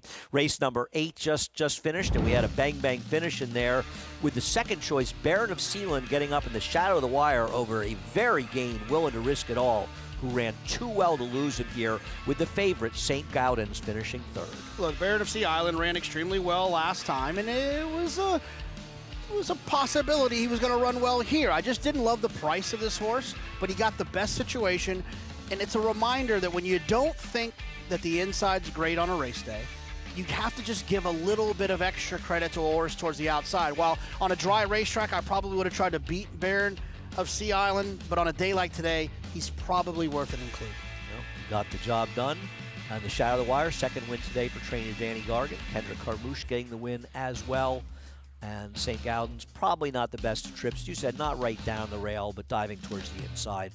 If he had that closing kick, it got mitigated by his position on the racetrack. And today's one of those days you want to review the results, because there will be some horses that look like they ran poorly that maybe were hurt by the racetrack, and conversely, horses that looked like they ran better than they did because of the way the racetrack played. But Baron of Sealand, $9.40 in the win end. The $1 exacta, very generous $60. You know, everybody always says the exactas are too low.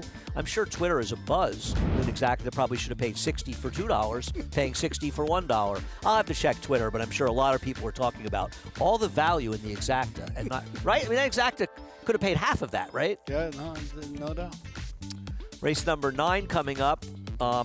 People obviously don't know that I picked Diabolico in this race, who I thought was the lone speed, but I'm a little worried about this horse's position as a lone speed. But I don't know about you, Jonathan. I could not find too many options in here, and as you well know, I am no fan of Waja.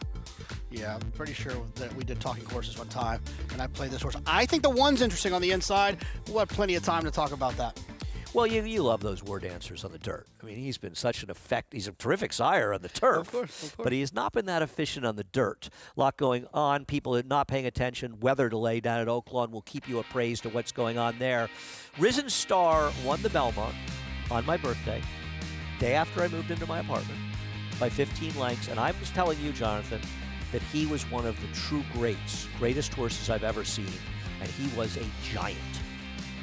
Well, I want to ask you how many Belmonts you've had on your birthday in your life, but we'll come back to that later. I don't know, but he and Slew were on my birthday. Look, it's one of those situations where I love to talk to people who got to see it live or were paying attention, and I asked you, of horses that won 2 of 3 legs of the Triple Crown, one that popped in my brain was Point Given, and you told me Point Given couldn't warm this horse up. Couldn't beat this horse. Point Given was a tremendous horse. This horse was better. I mean, his Belmont was incredible. He had a massive trip in the Derby, finished third behind Winning Colors and 49er. Should have won that day. Andy Beyer begged and convinced Louis Roussel to come back in the Preakness. He came back in the Preakness, and he is a horse that had a lot of physical issues. You saw what he did in that Belmont Stakes. It might be the second fastest Belmont ever run. It's up there among the second, obviously behind Secretariat, and he was the best son of Secretariat. Unfortunately, he never ran again. I saw him at Gainesway back in, I think, 96, and he was just a massive, massive horse. But it's a shame he never ran again, but in my opinion, he's one of the true all-time great talents. So Risen Star and Slew on your birthday? Yeah. My first Belmont was the first Belmont Stakes on my birthday in 77. I am old. I was there for citation, but it wasn't my birthday. My favorite Belmont on my birthday was when Creator won by a nose. I bet Destin, who he beat by a nose, 11-1, and then I get disqualified at 6-1 in the next race. So that was quite a birthday. Oh, I'm sure you were in a great mood. Oh, yeah, I was in a great mood. I took it well. We going to the MiG? No? What are we doing? Oh, the field for the 9th race. Okay. We're having too much fun up here, guys. The Risen Star field, aha. And with Jonathan's Way, unfortunately, scratching, it's going to make East Avenue a heavy favorite in here. What do you think of East Avenue? I'll tell you what, I talked to Brendan Walsh about it personally. I saw him at the Breeders' Cup, and he said to me exactly what happened. He broke poorly from the gate, stumbled very badly. We agree about that. and Tyler basically thought he was hurt. He just wrapped up on him early in the race. Once he found out he was okay, he asked him a little bit and realized he was never winning and wrapped up on him. His race was over in the Breeders' Cup at the start. Whether you liked him or not in that race, he had no chance that day. He's obviously a very, very talented racehorse. He's going 9 furlongs off the layoff now, and they have canceled at Oakland, so people know the remainder of today's card at Oakland's been canceled. That's him down on the rail, stumbling badly. His race was over at the break. Yeah, especially in a race. And here's the thing about this race, and I know that you and I saw this race very similarly. I thought the East Coast had this race locked up. I thought if Chancer McPatrick, East Avenue, or Jonathan's Way did not win, I would leave. I was in the same position I thought with you. one of them had to win. I was very surprised. I did not like him. Now, listen, Sizzable's a good horse. I'm not in any way knocking him. But he's a horse that I am curious to see what happens if he's in a race where he can't control in the front end. Because there's one bad race, he didn't have the lead. And it feels like last time, Rodriguez could have been the speed, and Baffert didn't want him in front. He wanted this horse in front, and I wonder what happens to Citizen Bull if he's got to be challenged or doesn't even make the lead at a fast pace. We joke all the time on my podcast about how I need to wear the silver wig because I'm always picking Baffert horses. When there's a special one, and there's a lot of them that are special, like Citizen Bull isn't doing that special thing yet. That thing that Mastery did. No, he's a very good horse, but he's not, I agree. He's just not running those triple-digit, oh my gosh, this might be the best horse we've seen in a long time thing. He's just winning races, very workmanlike, and he could continue to improve, and I wouldn't be shocked. He feels a little like Nyquist, right? It's like he's just doing everything right, and he just wins the Derby because he just happens to be the best of the group. Well, I mean, at some point we have to see, are these horses ready to set forward? One person who's always ready to step forward is our man, the MIG. He'll give you an update on the situation at Oakland Park. Yeah, unfortunately, Andy, Jonathan, the remainder of the card has been canceled due to the inclement weather and the lightning in the area. I think it was remarkable that they had the track in as good a shape as they did, despite the amount of rain that we've got, to get half the card in. And I think more of this has to do with the lightning in the area. It's just not a safe situation. So the prudent thing to do is call the remainder of the races, and I'm sure they'll be bringing the Dixie Bell back. I'll be curious to see how quickly it comes back, though. But we're done for today here at Oakland. Richie, I just want to say, I want to make sure the MIG don't go anywhere because you got a lot of metal in that body. So for the fans at Oakland, don't stand too close to the MIG. He is a human lightning rod. MIG is 100% on his way to DeLucas. He couldn't. He's already ordered. Let me see your phone. You got rubber shoes on, Richie? He's going to DeLucas. No DeLucas. It's a room service kind of night, guys. And we got USA playing Canada in hockey, so you know what I'll be doing. Rooting for Canada? All right, Richie. Yeah, sure. Stay safe. We appreciate it. We'll see you again tomorrow. Guys. All right. Hopefully things will clear up by tomorrow. We're going to take a quick break. They're down in the paddock for the 9th and final race today. A little bit of snow, but fortunately we're able to race. We'll be back in just a few moments.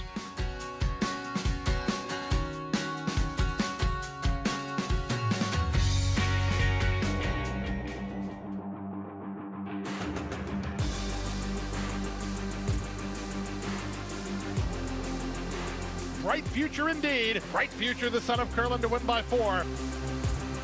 Bright future, Proxy, here's the line. Photo finish, Bright future. Bright future, look at that. Bright future, the class prevails. Bright future, standing at Claiborne Farm.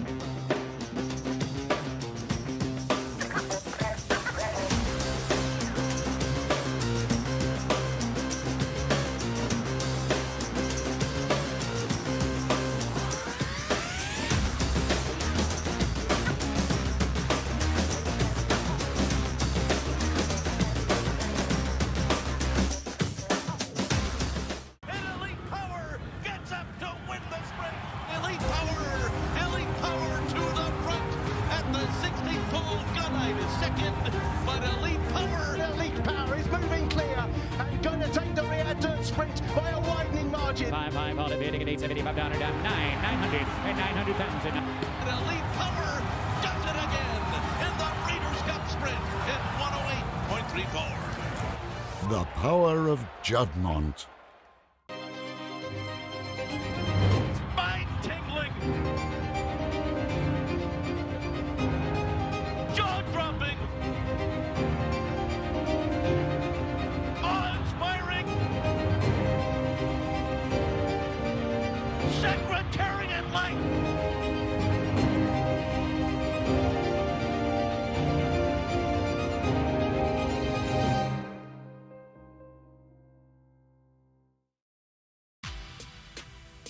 welcome back to America's Day at the Races in a somewhat snowy paddock here at Aqueduct, though the heavy stuff is not really coming down. It's getting closer. Hasn't really affected the racetrack. They have canceled at Oakland Park. America's Day at the Races will end at 5 o'clock today after our 9th races run. These are maidens in the paddock, and right now, Diabolico, a favorite over Waja. I imagine Waja will probably be the favorite by post time as the 4, 7, and 9, who on paper are the 3 right horses. You're a little interested in the 1, Dance in the Park? Well, yes, a little interested. It's one of those situations when you look at all these other horses, and I don't mean this disparagingly about our four-legged friends, but you look at a lot of them and they're like, ugh, no, I'm not betting you, no way, no. Because you've seen who they are. You know who they are. You know what they're going to do. The 1, I don't know. Got no idea. Trying dirt for the first time. He has not disappointed me yet. I don't disagree. The problem that I have is it's really a turf met. I mean, this pedigree is screaming turf, and War Dancer, as effective as he's been as a turf stallion, and he has been very effective, he's just not had a lot of success as a dirt stallion. But listen, you're right. The 2 is 0 for 16. The 3 is 0 for 16. And like the 5, bad 0 way for too, 11. though. Yeah. Like 0 for 16 when you're 30-1, like just Right. like not even close. The 2, 3, 5, and 6 are very hard to make. Waja's had many chances at short prices. Dangerous Driver, who I kind of think is the horse to beat, and he drew very well on the outside. He really should have won 2 back, and he's 0 for 21. For me, the appeal of Diabolico, and I think that's one of the reasons, and he has drifted up to 7-2, is that he's only 0 for 3. So he hasn't proven yet that he doesn't want to win. If you were forced to take Waja at 9-5 or Dangerous Driver at 3-1. Dangerous Driver. At 3-1. Not even close. I mean, maybe, and Waja was in Chad Brown's barn, now with Linda Rice. Maybe Linda can find an answer to this horse. And they're both very good trainers, so it's not impossible.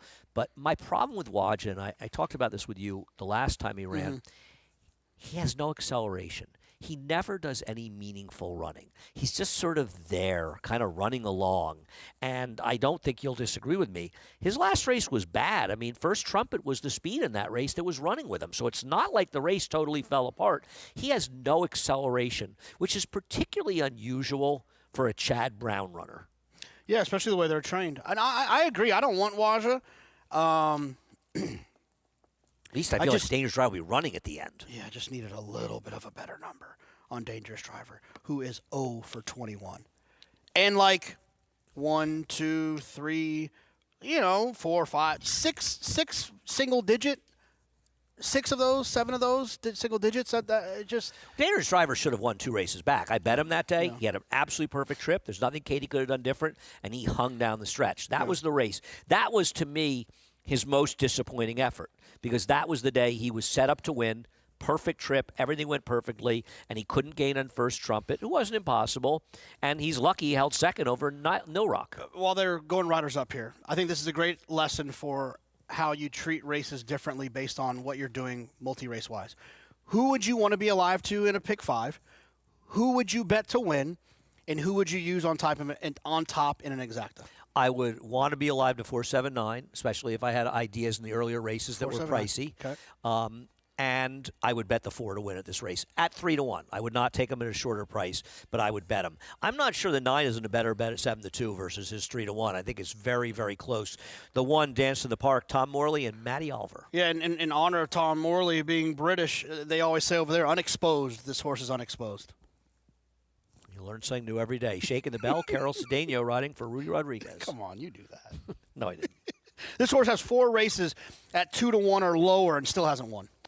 Kokan Kokakai is riding Prairie Dunes for Gary Siaka. Never bet, never run.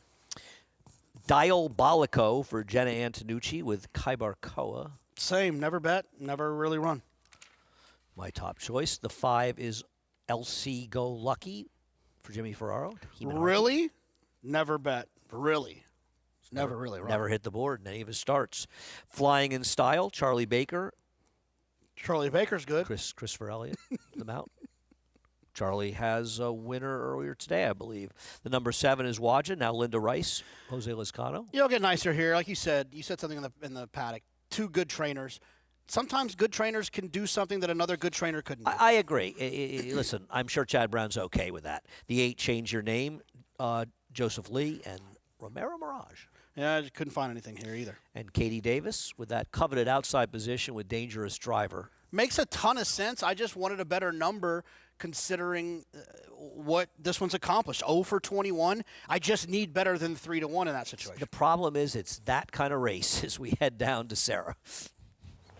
Well, I think that both you, Andy, and Jonathan have very eloquently summed up the characteristics of the race that we're looking at to close out the card right here. And it just seems like you want to find somebody where something is changing in terms of something that they're doing differently, so you can make that small case for a horse that hasn't had as many opportunities to disappoint. And that led me to the number 4, Diabolico, who showed more speed in his last start and is taking that drop in class that might be warranted based on his last couple of starts where he was just running against much better company than he's going to be facing in here. 2 back, made in special weight foes, dropping for a lower price tag than he was last time out and showing progressive, more forward position. So I'm hopeful that he's one that can show speed in here and that might be enough. But with the way that the track has been playing so far today, maybe today is finally the day for the number 9 dangerous driver, who does draw very well towards the outside. And if you're looking for one of the horses that is completely exposed but has some level of consistency and the chips may fall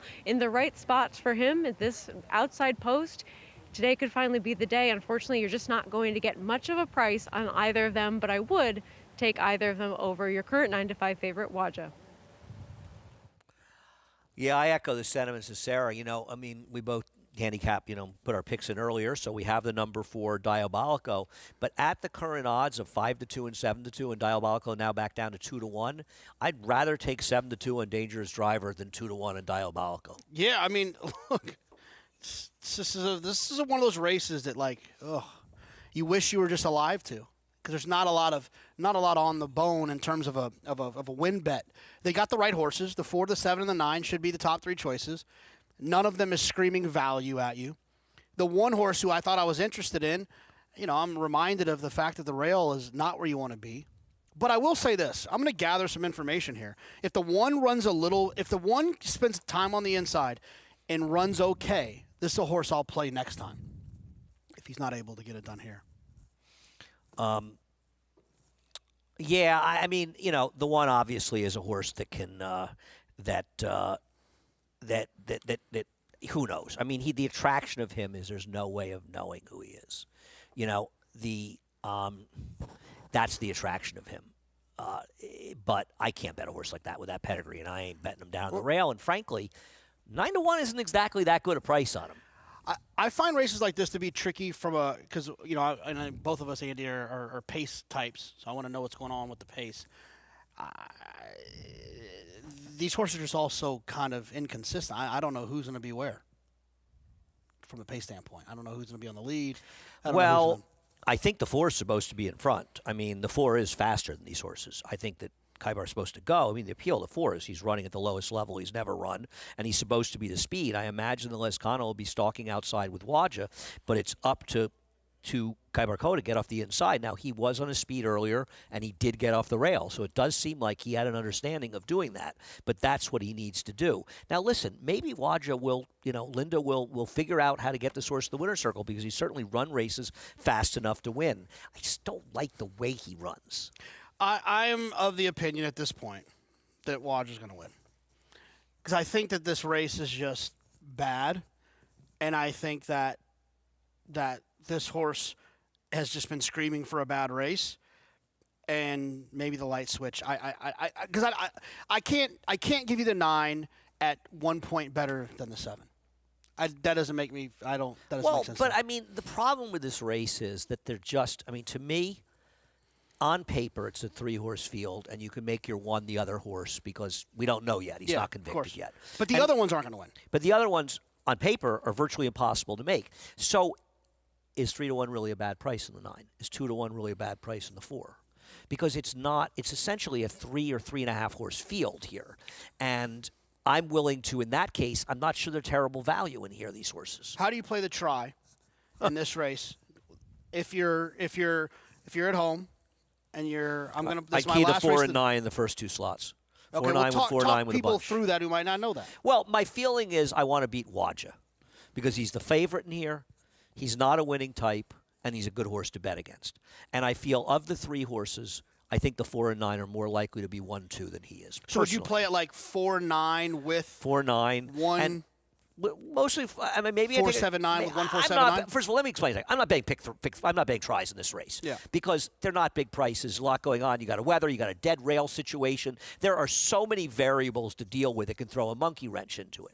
Having said that, I think the play is 4-9 with 4-9 with mostly 7, but also maybe it's 4-9 with 4-9 with all with 7, and then a little all. Maybe it's $1 all and $3 7 third. Yeah. That might be my idea to play here.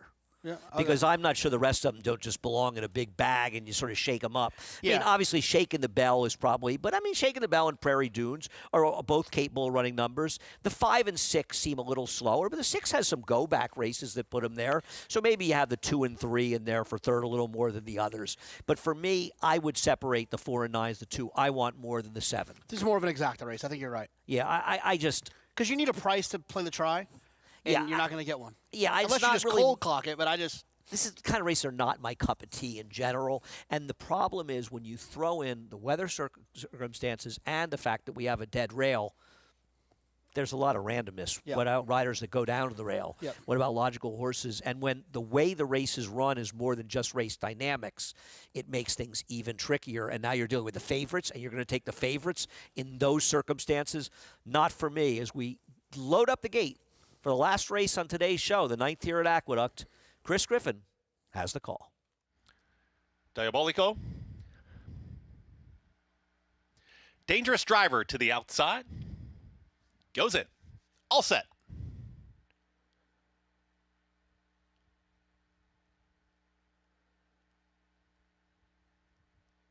And they're off.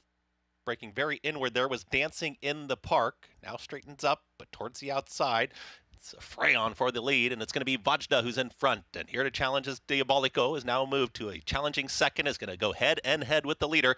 And now pace duel on the front end as the top 2 go at it. Diabolico and Vajda, they're head and head. As right in behind them comes Change Your Name, who's in third. At the rail progressing, there's Dancing in the Park, and Dancing in the Park is moving with Flying in Style. Just behind them, shoved along, is Shaking the Bell, and from the back trying to run on. Dangerous drivers there. Prairie Dunes. Towards the back end of the field, your trailer. The front 2 go at it 22 and 4. They zip through that opening quarter. Vajda is trying to put away Diabolico. Watching them is Change Your Name, and Change Your Name is a massive number but has a hot pace to chase, and the leader is Vajda. Vajda has now put away Diabolico, who's back to a clear second. Change Your Name is trying to rally on. Dangerous driver in the lime green cap, but the leader is doing it nicely enough, and Vajda has now got a 5-length cushion. It's Vajda who went very quick fractions, but is still well clear. Diabolico is trying to hold second. Host of pursuers in behind. The leader is well out in front and approaching a final 16th of a mile. It's still Vajda. Jose Lescano. Linda Rice will get another victory on the afternoon. Vajda wins the finale. Shaking the Bell from far right of it gets second, then came Diabolico to hold on for third over Prairie Dunes, who's in a photo with Change Your Name in 1 minute 20 seconds flat. Fast pace for this level of horse, but Waja was a different horse today in the Linda Rice barn, and he absolutely crushed the field despite dropping down towards the rail in the stretch. I'm going to respectfully disagree that he was not a different horse. He just found a group of horses that were worse than he was. Maybe. This was better than he's normally run, though. I'm not sure. Well, I just think sometimes you run better when it's a little easier, you know? Maybe. And, I mean, the 9, Dangerous Driver, he got a fast pace to run into. He never ran a step in this race. I'm a better basketball player against my son. Well, your son could probably beat me in basketball. But then again, I'm not sure that's something he'd want to brag about to his friends. But he did beat me in horse the other day, though. Pretty no bad. doubt about it, winner of this race, and Shaking the Bell getting second towards the inside, actually. And Diabolico finished third. And once he was pinned down inside, and the way Waja ran today, nobody was beating him. Yeah, I don't disagree with you. But I'm curious to see what the figure comes back. Not that I'm going to look it up, but I'm just saying it hypothetically. I just think that he's a horse that's not very good, but he found a group of horses that were lesser than him. Yeah, no, I agree. I mean, listen, it's not about how good you are. It's how good you are relative to the field. Wodja found a field to beat. I would never in a million years have bet him at 3-2 in this race, but I'm hardly surprised that he won. No, I completely agree. Just not, to me, there was no juice in the race. No. There was no interesting horse at all at a price. Was never going to have the 2. I could have had him as a distant third in my try play, like I said to you, but I was against the 7. If I was going to play tries, I'd have gone 4-9 with 4-9, and I would have been absolutely nowhere. And Dangerous Driver, man, was he bad. Yeah. And he didn't, he just seemed like he was out of it the entire time. Yeah, no, he never made. But I think that's the randomness you were talking about. When you have a racetrack like this, when was the last time one of these horses ran on a snowy, cold, wet racetrack? You don't know if they're going to like it. They could completely hate it. And when you're dealing with lower level horses in general, you're not going to expect the kind of consistency from them. And the better horses, they show up. The lower level horses, there's no way you can expect any kind of reasonable consistency from them. Completely agree. But in this case, Wodja got it done. I look forward to betting against him next time he runs. What's the next spot for that?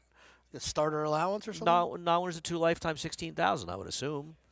It's hard to know. We'll see where he shows up, and I'll be happy to pick against him the next time he runs, and he probably won't win. But he got the money today, and that's all that mattered as we ended up. We had some prices winning earlier in the card. We had more logical results as the day progressed, and Wodja, certainly a no doubt about it winner of our 9th race, 7-2-4-3 to close it out, $5.10 on Wodja, $17.90 for that exacta. Now that one was a little on the lighter side, so we'll hear about that one on Twitter. But snowy day as we are done. And once again, Oakland Park canceled their card. A lot of rain down there. Lightning as well, a dangerous situation. So always right to err on the side of caution. And Oakland canceled. Jonathan, it's been a brief visit from you. You'll be back here on Monday? Yeah, all right. Back Monday. I look forward to that. Talking horses, me and you. That's right. I'm excited. I'm always excited. You ready? Yes. I mean, I get nervous still. Really? I'm ready. I don't think you're nervous. I do. I get don't nervous. believe talking that. horses. I get more nervous for talking horses. Have you than picked I out do your outfit yet? No, I don't do that. No, you're not. I only outfit pick in the summer. And no, G just asked Wait me a second. why am I You wearing outfit that. pick for the summer? To a certain extent. I mean, I gotta know what I'm wearing. Oh, okay. I don't like plan it out like this week I'm wearing this shirt, this shirt, this shirt. Well, you don't have to worry about suits, the Monday suit, the Tuesday suit.